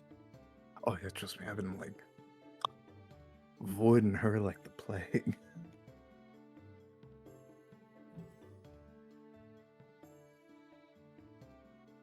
But no. I am glad to have you back on board. You tell me exactly what has been happening. I mean all of it. And you that care. promise. Yeah. Mhm. Go. And I put the bottle of wine up on the banister, pop it off, and go, what's going to be a long story. And it's going to begin with a rather eventful night 10 years ago when I ran away. I'll just go off. I'll just explain everything. Understandable. And while we pan away from that, as this explanation will take quite a long time, Vera has time. So anyways, that's when they threw me into the spider debauchery pit.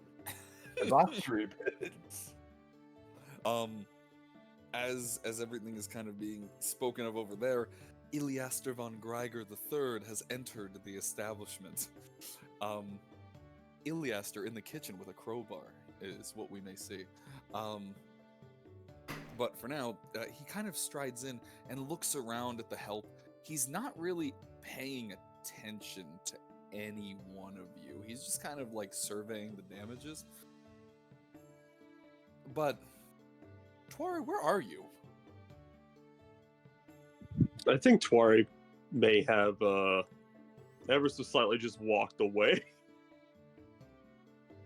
Just not Ever not so dealing slightly. With, I'm not dealing with this shit.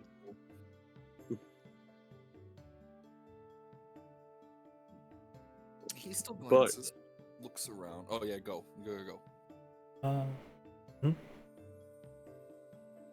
but essentially, what the fuck is going on? So he's just over here surveying the damages, right? He said he was looking in because there was he heard the He's- fight. At this point, he stepped into the foyer and he's seeing what the hell happened. But yeah, a quick measure is made in Genevieve's head. It's like who can actually interact with this. Okay, apparently they're blaming Eugene. Tuare got shot in the head by him. Alan's currently getting drunk. Is the butler currently present? Yeah, but he made the announcement that Iliaster was here, but Iliaster kind of waved him off, just saying like, "Oh, you don't need to make a huge announcement. I'm just here checking out what the hell happened." Okay, I'm gonna be the only one to really like, turn around in her seat to look at Iliaster, and this is me without my disguise, so the one that was present at the party. So hopefully he doesn't recognize me. Pillar Knight that he is. Actually, he's not. Right, yeah. He's just a descendant of a primordial. He's a pillar shit. Yeah, he's a pile of shit, yeah. She turns around like one arm on the back of her chair. The the half undone shirt and blazer kind of spread open as people seem to have this is no longer a soiree and rather the aftermath. And she's turning to him and saying, "Well, unfortunately, it seems like a couple of the guests had a bit of a tiff. The fact that the two guests were Pillar Knights didn't help, and the party's done."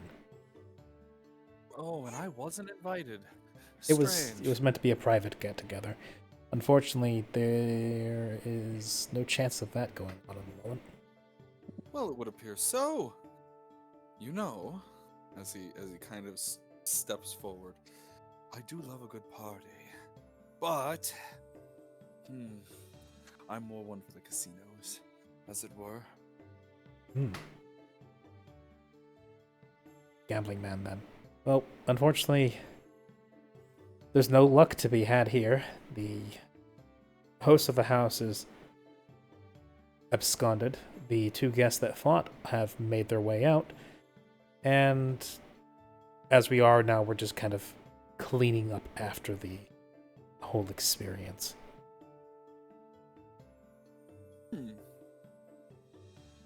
So thankfully nobody was hurt. You don't have to worry about that. It's mostly just property damage. Oh, well, the city generally handles that no problem at all. I see. Well, it's a little unbecoming of a servant to be drinking, but... Oh, I'm no servant. Or were you a guest? I was invited by one of the nobles. Unfortunately, she was also one of the people that stormed out, so I am here. Oh, you're friendly with one of the Pillar Knights. Acquaintances. They don't exactly have time to have friends, it seems. Oh, well, that's not true at all. I've made plenty of friends of those knights. They're quite nice when it comes down to it. But...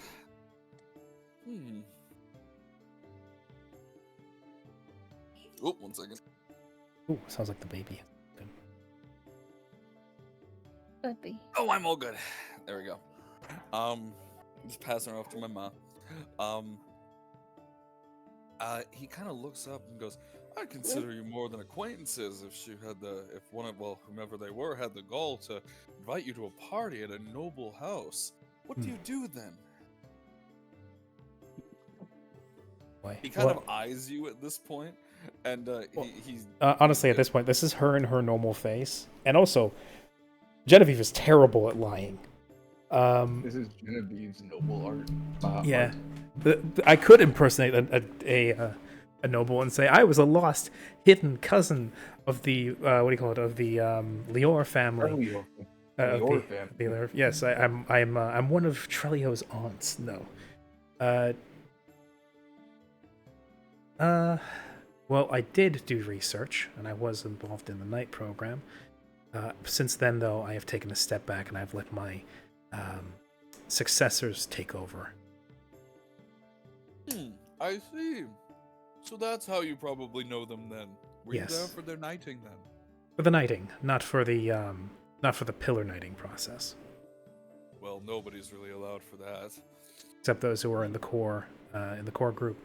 Yes, I was there for, I believe, all of their knighting processes, which was an experience, to say the least. Oh, so you may know the Worf family quite well then, aren't you? I was the apprentice, Harmus, Oh, before he disappeared. that's not a name you should speak very lightly, my friend. I don't. Give you some strange looks. I don't speak it lightly, but he was my apprentice. He was my mentor, and that is the fact of it. The acts he perpetrated, the fact that he ran from the city and disgraced his name with his actions and worked against the city of Iris notwithstanding, he was my mentor. I don't follow in his footsteps. I am not him. But to speak otherwise would just be disingenuous. Well, I certainly hope not, evil bastard as he was. Keeping a very schooled expression of this. She hates every word she's saying. But she fully realizes it's kind of necessary because she's staring down the barrel of one of the main components of the conspiracy as far as she is concerned. Well, I was good friends with Harmus as well. Well, his brother, but... Yes, Lazarus. Yes, Lazarus. Shame what happened to him. Heard he went up in an explosion, a great ball of fire. Well, that's what they say. But I know Lazarus better than most people. He's always had some ulterior motives. Hasn't called me, though.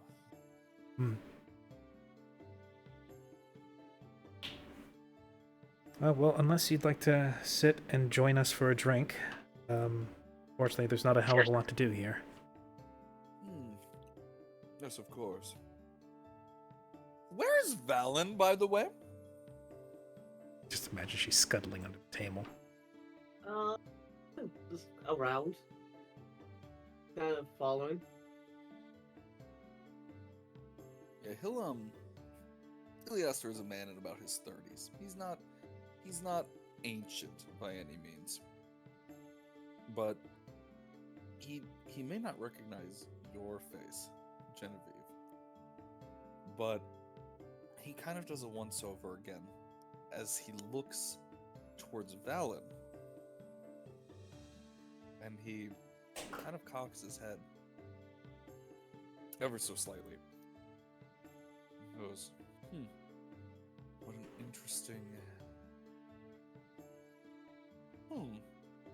And he'll turn back to you, Genevieve, and go, no, I believe my time is well overstayed, and it appears as though they have quite a lot of work to do. I suppose I won't overstay my welcome. And flash him a bit of a grin. Flash her a bit of a grin for looking back over to Valentine, or rather Valen. Kind of eyeing them down, up and down, and then standing up, looking back and goes, it was lovely to get some form of information, I suppose, and, well, you seem like a delight.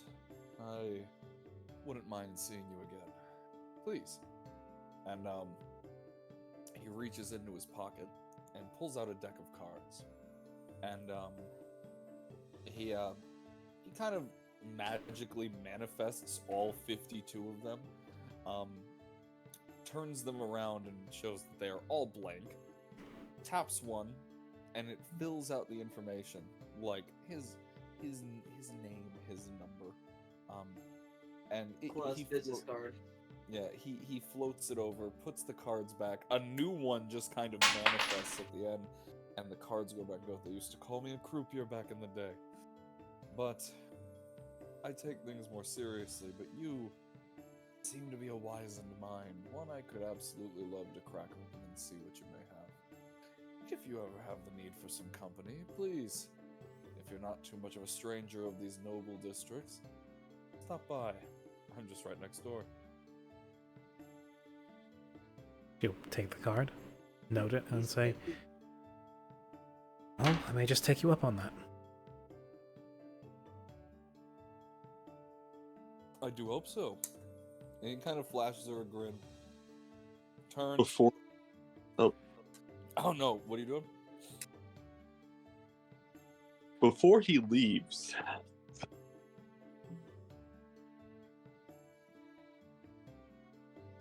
Squire's actually gonna get out of where he was like fucking hiding currently. And he's gonna say, Uh-oh. I can't blame him for doing this. This is pretty in character. Oh, Ilias, is that you? I didn't expect to see you here. And I'm gonna say that just walking over.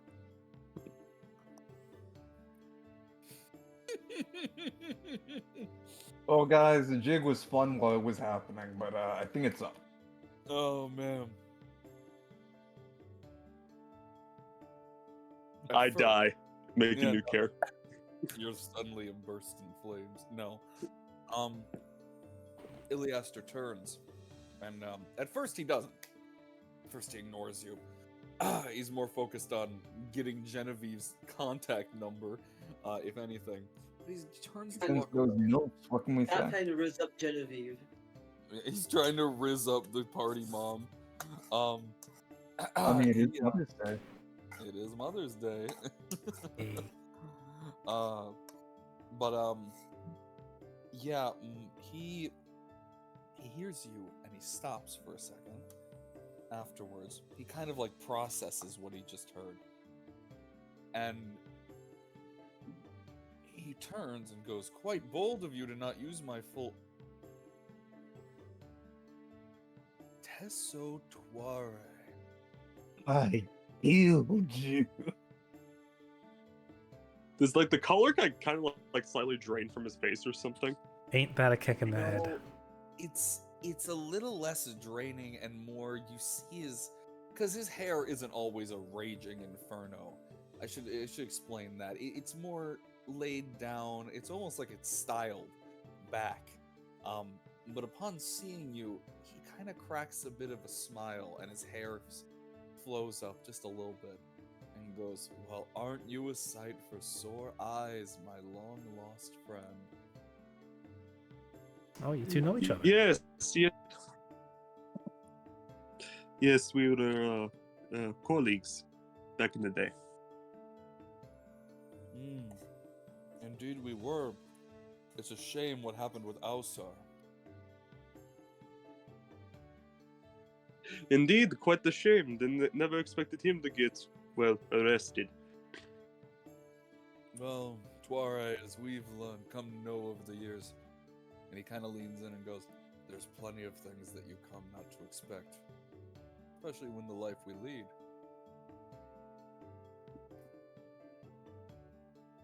Yes. Very much so. Yeah! Yeah. Yes. Yes. Yay! Yeah.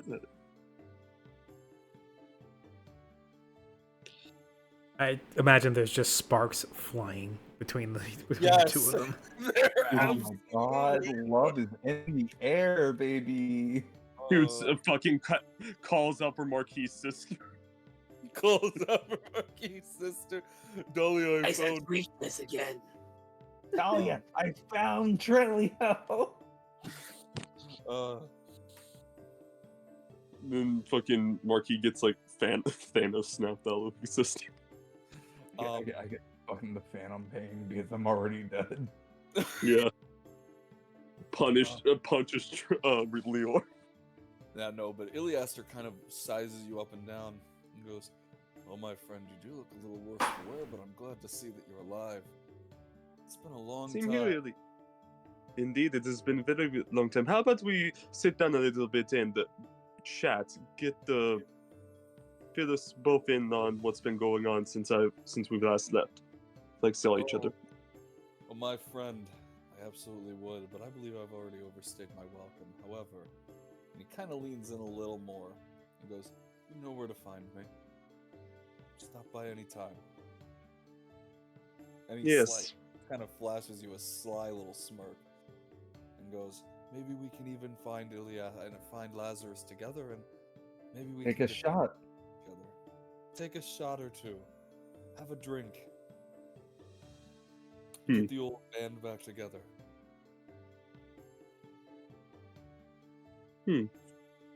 Well, sadly, that's probably isn't possible because Kader isn't here. You remember? You should remember him. My late husband. Of course. Well, it is indeed a shame what happened, but widowed as I may be, it has only made me and the Greiger family ever so stronger. Yes, stronger. Oh, my friend. He'll kind of reach out and put a hand on your shoulder and go, "It's good to see you. I'm glad that we could see each other again. In these times where friends are few and strife is around every corner, I'm glad you're still breathing. Stop by any time. I'll consider it. I'll be counting on it." And then I'll take a few steps and give a little head nod over to Tuare.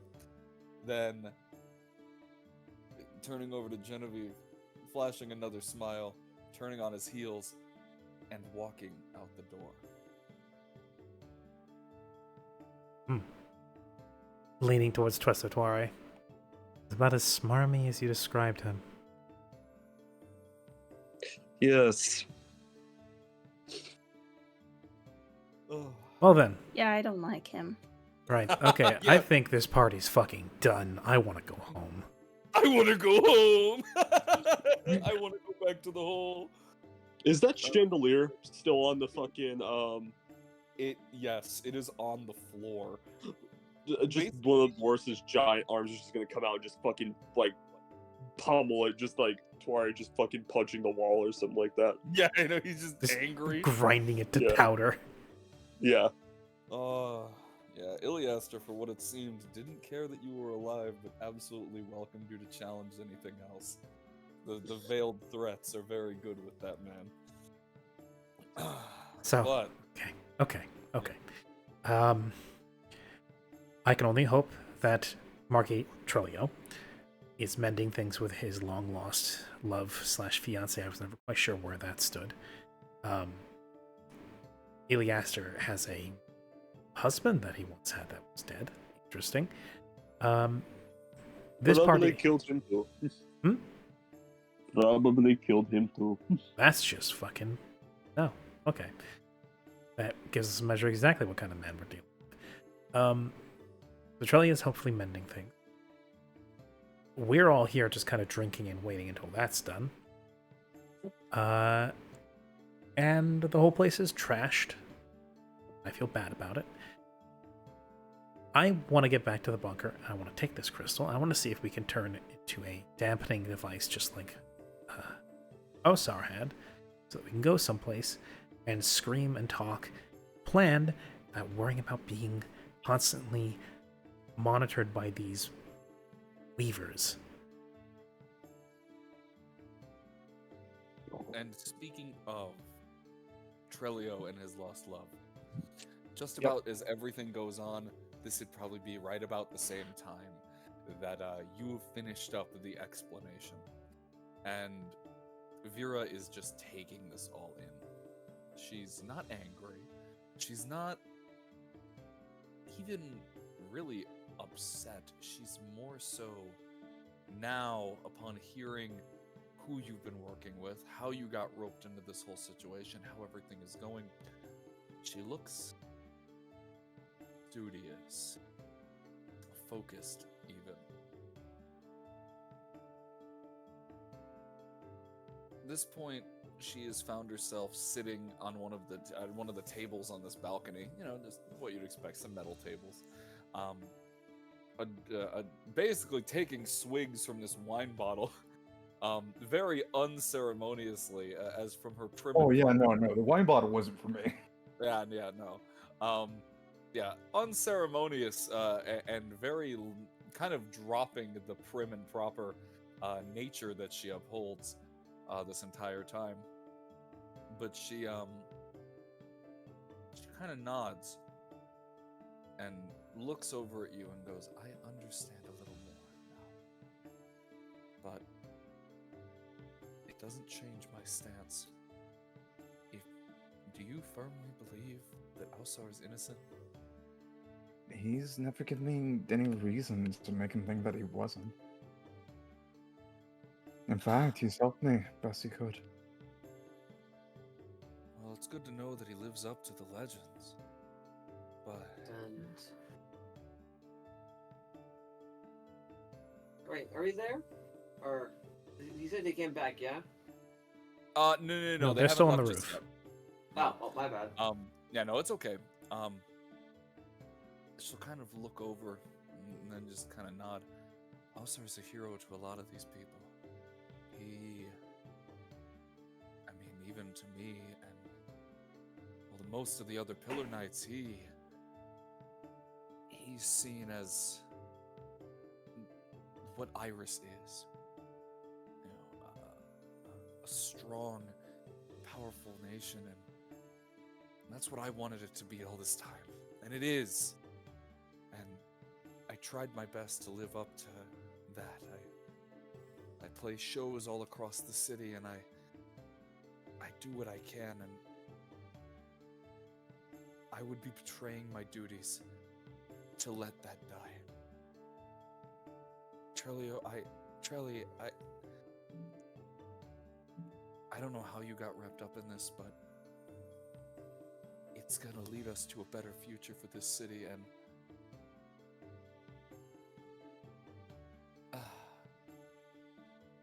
I want to help you however I can. Also, speaking of Vera has in chat mentioned that you're Wait, I noticed that's my idle music actually. Oh, Yeah. okay.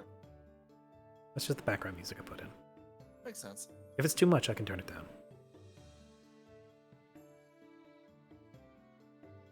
Please continue. No, I can't even hear it. There we go. Vera kind of nods, goes, yeah, ever since the war with Ratir ended, I haven't really been sent out on anything. Trelly, when you left, I wanted to make a difference like you did, but I never got that chance. And when you were gone, I got the offer. And I had to take it. I did what I could. And it was hard. And I have a duty to protect this city now, and I want to. If you really believe that Alsar's innocent, then I'll save him. We will. I'll help you. Thank you, my dear, for allowing us to do a coup.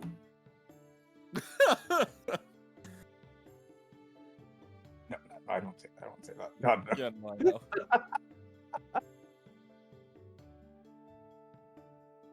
And I won't stop you, Vera.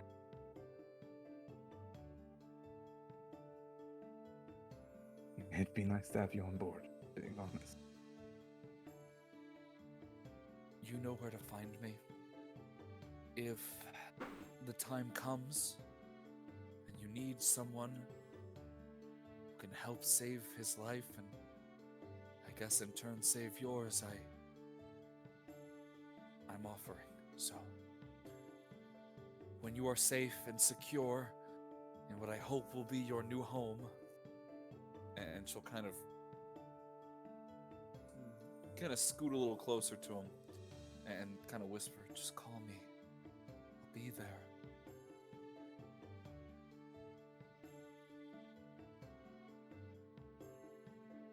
Call me. Stop with the cowboy bebop music. She's not dead.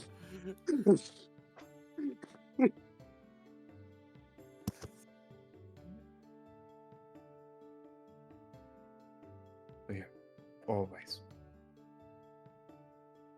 and I will put my hand on hers. She'll give it a little squeeze. And then just kind of, I missed you. And I'm not happy about it, but at least I understand a little bit better. Let's get this all figured out. Let's. But for now, I have other matters to attend to. I'm still a knight, and one of the pillars of this nation. You know how to get in contact with me, and be safe, Trelly. And she'll kind of scoot over and give you a peck on the cheek. Hey, And Ikis. Ikis. kiss. And go. And I'm sure one day you will be too. In that instant, Vera kind of she stands up, and she steps over to the furthest edge of the balcony. She steps up, climbs on, and as she kind of looks, she kind of turns. She's balancing on the railing at this point with her heels. Very impressive. She kind of flashes him a playful smile as she then just falls backwards. And Show off. though she's gone for a moment, and then you hear a splat. No, I'm kidding.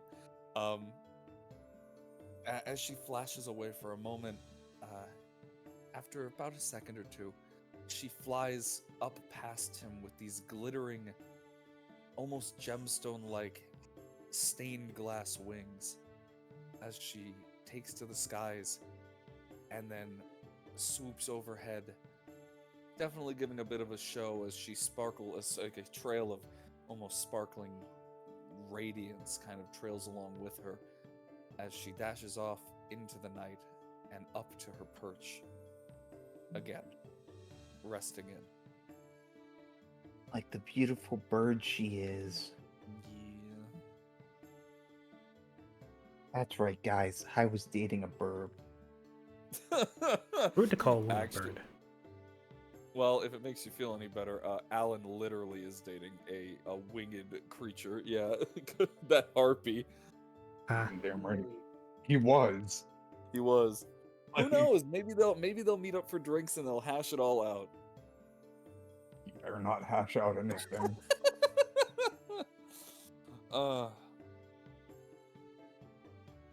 Either way. Come on, guy. Dead bro code. Come on. Dead bro code, dude. Come on, not my sister.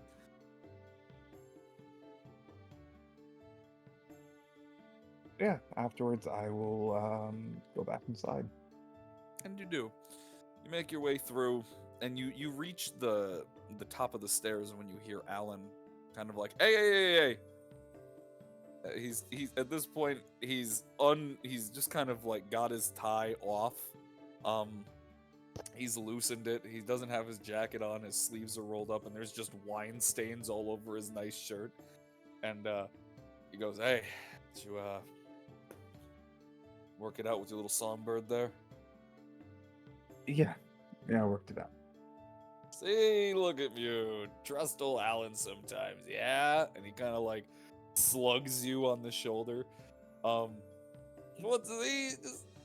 you said to trust me, man. I told you. What?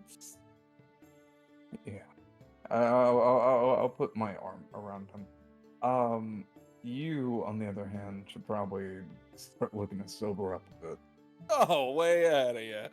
I got your sister coming over a little, like, tomorrow or so. We're gonna hash it out. Don't be here. Yeah, alright.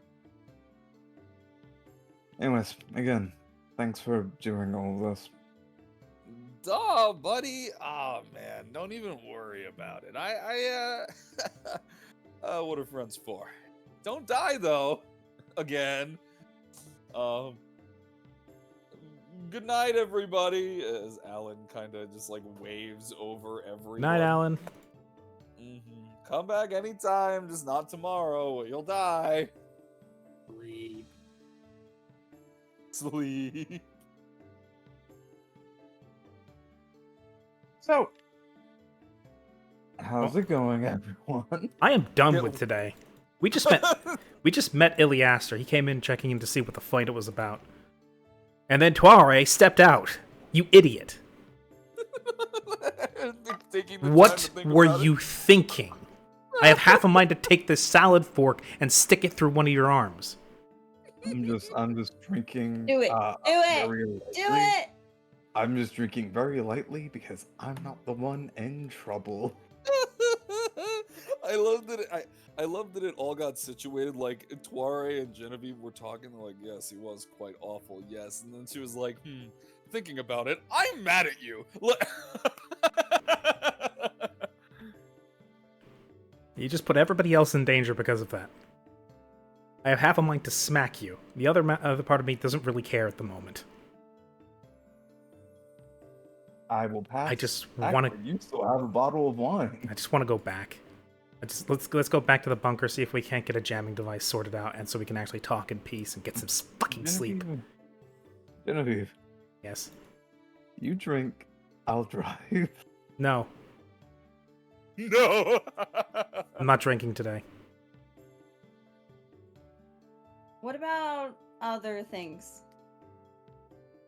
Such as? Drugs, Genevieve. No, thank you. Drugs. Not even in university did I experiment around with those. I worked on a lab. I got to see that shit in operation on animals. No thanks. I do also have like a pack of cigarettes. Nope. If you want. Nope. Okay. I've risked my life enough. I don't want to Nothing. shorten my life any more than I have to. Nothing to ease the I prefer not to have a crutch. tension there. Yeah. My Okay. life is difficult because I chose it to be. I'm not going to start leaning on a crutch just so I can ease my anxiety.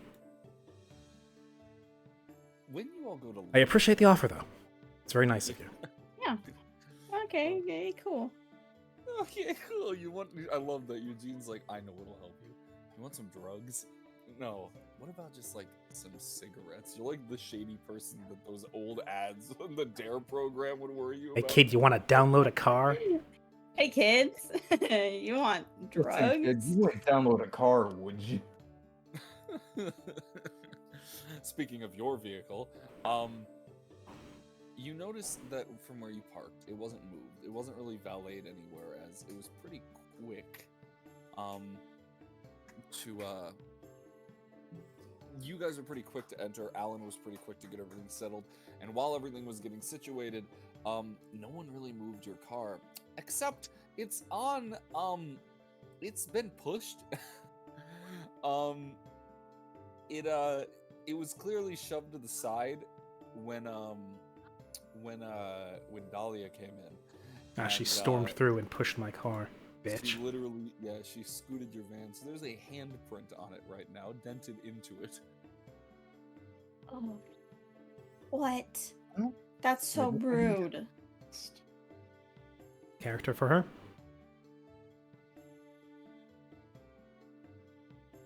Either way, I'm actually, as a matter of fact, I'm gonna start looking into when we have time, bringing this to a shop, because I've already been talking about how I want to get this thing reinforced, or at the very least changed as far as a paint job goes. So next time we get a chance and we get our accommodations in the bunker sorted out, next thing on the docket will be ensuring that this car is up to snuff for the things that are coming in our future, sooner rather than later.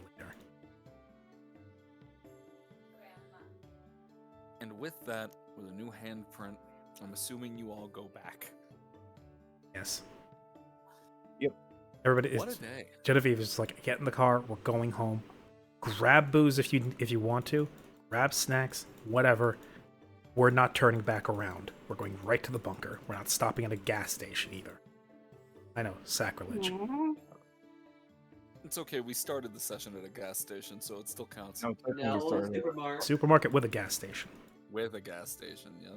But Oh, I've we're been kind of we living through these didn't gas stop at station the trips. Walmart. We stopped at Hotsko or whatever. Yeah, Hotsko. There you go. And with that, the drive back is relatively calm. You get on the highway. It's a pretty simple night, and getting on the road. There we go. I got it. I got the baby.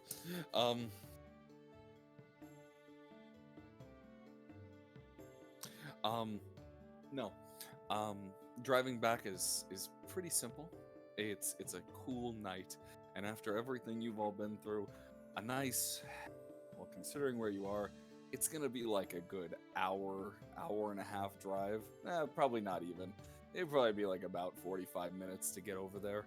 You're going from the 1st district all the way over to the 5th district. Never mind. Not as far of a drive. Going over to the 5th district. No, not 5th. I'm sorry. The 6th. I have to remember where you all were. Going. I don't know yet. I had to unpack every district in my brain. Eventually, we'll get a map of the city of Iris, and then I can just fucking go, this is where you are. But it's the 6th district. I had to remember. That's in character. You all drove all the wrong places. No, I'm kidding. You make it through. Traffic is light. The air is cool, but it's getting chilly. And you can even feel that the winter months are really starting to creep in now. And albeit it's peaceful on this clear night and the stars are bright, after a long day, accruing a new ally in Cheddar and also a new ally in an actual Pillar Knight, you make your way back to your hole in the ground. It's a hole with several feet of concrete between me and the rest of the world. I am happy. Yeah. And you have successfully survived what is possibly the most dangerous day of your entire lives. Great. I will go sleep now. Okay. Good night, Doku. Doku out. Night one. Doku out. Doku out, yo. I'm waiting for him to pop away. There he goes. Wonderful. And I think that's where we'll probably call it today. There's a little bit of a shorter session, but that's all good. Adelaide.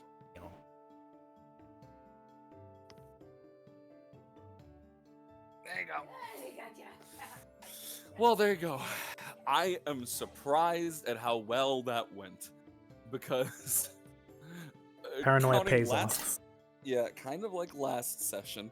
And this session, there were so many moments where one mistake would have potentially gotten you all killed, and you all came out relatively unscathed. Marquis got hit, but not stabbed. And yeah, so that was an eventful one day. It was a loving slap. A loving slap. Yeah. One of Genevieve's next problems, and despite what she said about wanting to go home and go to sleep, she's not going to go to sleep. She's going to get immediately to working on trying to figure out a way to channel the energy from the crystal into turning it into a jammer like they had in, in Osar's place. Worst case scenario, she's going to have to outsource this and go to somebody else for doing this. And guess who's right by your side? Wanting to eat my core power source the entire time, yes. No, that's the thing. She doesn't want the Valen does not want to eat The Alsar one. The Alsar crystal. Right, There's we went over something that. Just the different about previous one she wants to it. eat. It is just Correct. the shard.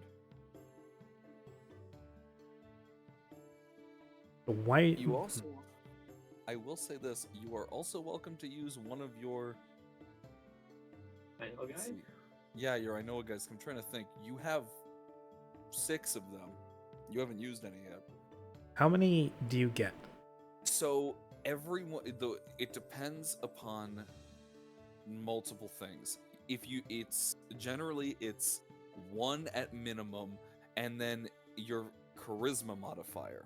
Except, it can also be your intelligence modifier if it's more of one of those type of contacts. But in general, I like to also use the intelligence mod. So either charisma or intelligence mod is what. In that case, yeah, I've got a +5 on that, so that comes out to a 5, or Or is it? It's is it 1 plus. Okay, so it's 6 in total. Mm-hmm. Yeah, no, it's time to pull out an I know a guy because she's more advanced on the biological side of things. She needs somebody who's technologically apt or capable, and she can trust to bring this to. She needs somebody who can help her assemble a magic and signal dampening field. Mm-hmm. And that means next session, go ahead and throw together an NPC. Toss it over to me at some point, and we can hash out. I've already the got an details idea. of it. Good. Perfect. Then, so long as no one else has anything that they want to do, you have all made it back to the bunker. Doku has fallen asleep in the van. I rolled to assassinate Iliaster. Oh, okay. Well, you missed that chance. Yep. Yeah. No, it's Genevieve actually is one. Genevieve's idea, a small orc that uses a bunch of scrap components. Yes, or an even smaller orc who is a bit of an entrepreneur. Maybe they're working in tandem. I have an idea. Also, Genevieve is going to take the stuff that's on that card that Iliaster gave me. I'm going to copy it into my notebook so I have the written information. I'm going to take that magic-laced piece of crap, shred it, and stick it in a trash can. Can I eat it? Fucking, as long as you digest it. Because I don't want to risk that thing could be tracked. I am officially, my paranoia has been verified on several occasions, so I'm not giving it up. That's understandable. Do you think there's cameras in the sky? There's cameras fucking everywhere in this city. There literally are. There's one at almost every intersection. And I would not put it past the people of Iris, at this altitude where birds don't naturally like to hang around, to have bird cameras. Oh my god, the birds. Birds aren't real. Oh no, the Birds aren't real in Iris. Yeah, I already have a rough idea for the NPC in question. The orc I think could come in another time, but I have an idea for this source, this contact. Mm-hmm. Well, actually, I had a question. Where are your clothes? Did you bring them with you, or did you stay in those clothes that you left with? The shirt and blazer and everything, or is this aimed at everybody? So what were you wearing when you met with Dejea? When I met with Dejea, I was in my disguise. So that was the sort of frumpy, ribbed sweater, like heavy pants, looking like the very tired 50-plus something woman that I did when I entered the university, for instance. At the party, the disguise wasn't there. I came there in my usual outfit, and then changed into that halfway button down. Sweater, No, I changed it to like the halfway button down blouse and blazer and slacks. Pretty much looking like something out of a disco scene in Yakuza. Makes sense. Also, Matt. Oh, sorry. Yeah. Finish quick. I was gonna say, he patted me right on the shoulder. Yes, did he did. fucking bug me? Did he? I don't know. What's your passive perception? I think it's a 19, because I have You can alert. make a roll. Fuck, I'm not at my computer right now.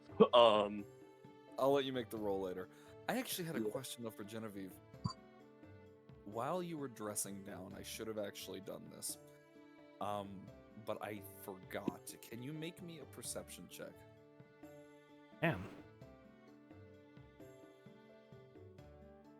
Goes without saying, though, I would have transferred anything in my pockets over to my current clothing. I don't want to leave it just lying around. No, of course. Things like, that's you know, what I'm the checking. gun and the knife.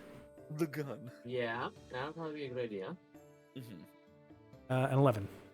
I have a passive perception of 18, if that helps. Yeah, the passive perception allowed you to make the roll. Actually, you know what? Honestly, considering you were taking them off, I probably could have just given that to you. Yeah. You don't really notice it until you get back. But the outfit you were wearing before you changed. Hmm. Did that have long sleeves? Yes. That's what I thought. When you were getting changed back into your clothes, I assume you didn't do it at the Torsen house. I think No. you probably did it when you got back. We got back into the bunker. I found a corner. I maybe I don't know, grabbed a lamp or something and hung my coat off of it to give me some privacy, and then changed into my normal clothing. Mm-hmm. As you were getting yourself changed, you were getting all things ready and everything, and you go to slide on your original clothes. Something catches on your skin, just for a second, as just above your wrist, there's a small little metal tick that was sitting on there. Pull it off, and then I'm going to stamp on it. Mm-hmm. Fuck. Who touched me there? It was... I think it was just Iliaster. No, Iliaster didn't No, touch no. you on the hand. Who touched me on the hand? I wonder who me. did. Just kidding. Was it This Jaya? is the time Was it to Dejaya? go back and rewatch the VOD. Yeah, time to rewatch the old Yeah, VOD to see no, who touched you. The thing is, I have eidetic memory that keeps for 24 hours. Oh yeah, then yeah, that was the Jaya. The Jaya Yeah. touched you and Primrose on the hand, and a little out of character. I asked you to roll perceptions there, and you both failed. Right, yeah. Okay, so... Wait, so recalling, the metal tick was with Dejaya. That's probably what let her boop Primrose out. Like, teleport her out like that. But that's a serious security risk. Mm-hmm. Shit. Yeah, no, I'm fucking... Like, Dejaya is supposed to be someone we can trust, but if she put that on me... I don't know if this is her way of keeping track of us, or if this is a potential her fucking us over. That's the thing. You don't know if you can trust Jaya just yet. Primrose met her at the party, and she seemed nice, but frankly, most of the Pillar Knights seem nice. Well, yeah, she was helping with the relief efforts, and she got me out of the building when that happened. She seems like she's trying to assist us. She's also just, without warning, kidnapped fucking Primrose. I feel like Dejaya is a matter-of-fact enough person that if she's doing this and she just abducted Primrose like that, she's doing this because she wants information and she wants to be able to keep track of and keep in contact with us, not because she inherently is trying to track us and then rat us out.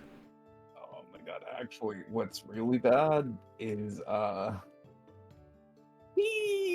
the Trelio stuff, you were around! That is true.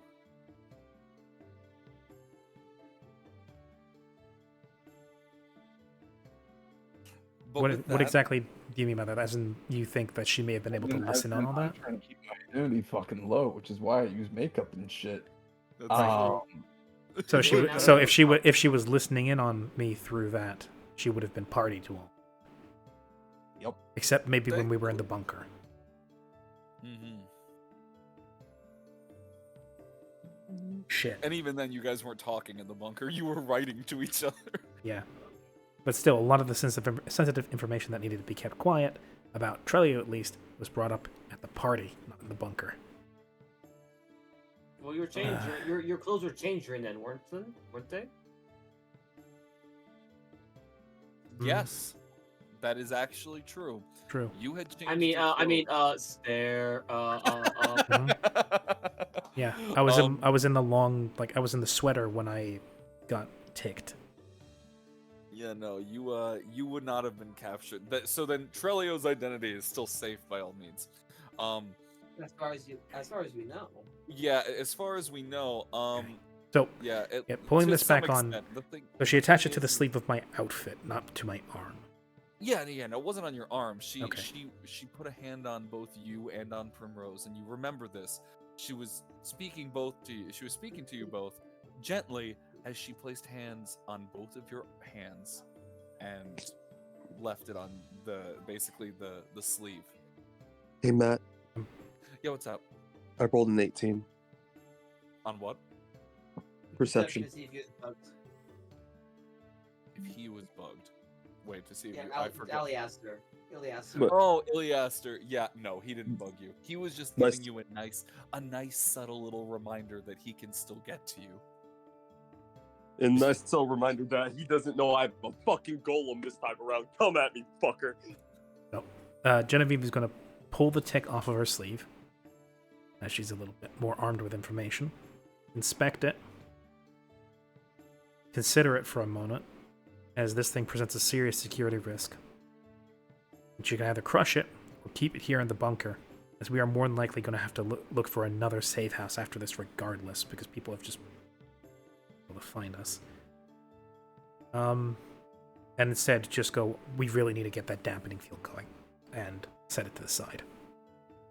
Not going to crush it just yet. She's going to have some choice words for Dejea. She gets the opportunity. She's just going to have... just going to have to trust Dejea, because it's gotten to the point where we either trust her or we don't, and then we oppose ourselves to her. Well, I oppose myself. Mm-hmm. Regardless, that should be just about that. Goes to the stone. Let's stream. Sorry, goes to the bug, right up to it, says directly into it, shiny. No. And then eats it. Look at this fucking run that I have in Crab Champions. Like, Okay, I think that's a good point to end the stream now. I agree. Yeah. I think this was a good session, everybody. This was again, and Very I'm drama. very impressed. Very drama, as Doku put it. Casa de Los Angeles. But Casa de Iris. It was a very dangerous last two sessions that you all undertook, but from your own merits and your own ideas, you have found yourself not only with more context than you had previously, but not dead. So really good job. It was fun. I'm I a had lot of kill fun. someone. Yeah. But nevertheless, I have nothing else to say. Thank you guys for coming. Thank you all for watching. And we will see you next Saturday, if not sooner. Oh, yeah. Do I want to say something?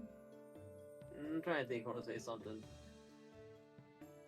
I will get like 162 million points of damage. You know what? What? Yeah, fuck it. Yeah. What? Before closing thoughts, Amalgamation will say to Genevieve, this out of nowhere, conversation hard, and that's it. Conversation. In those two words, Valen has encapsulated the entire evening. Yeah. Yeah, it is Valen.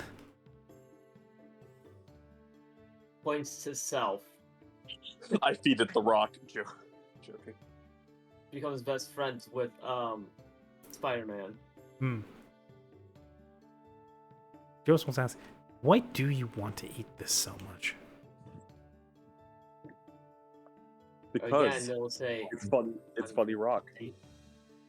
conversation hard, mind cloudy, clear rock. Not to distract too much. But we were supposed to like end stream. Yeah, we well, are. like, So yeah, No. So yeah, with that little bit of information, let's close up for the day. Thank you everybody for coming. Also, it's interesting to think that feeding this to the amalgamation may somehow make it more cogent, smarter. Something to consider for later. Anyway, thank you everybody. Take care. We're gonna log off for the night. You guys have a nice Sunday evening. Bye bye. Out of character before you go, Remy. Out of character before you go. In case it wasn't, I was trying to make it clear. It no talk good. Yeah, no, I understand.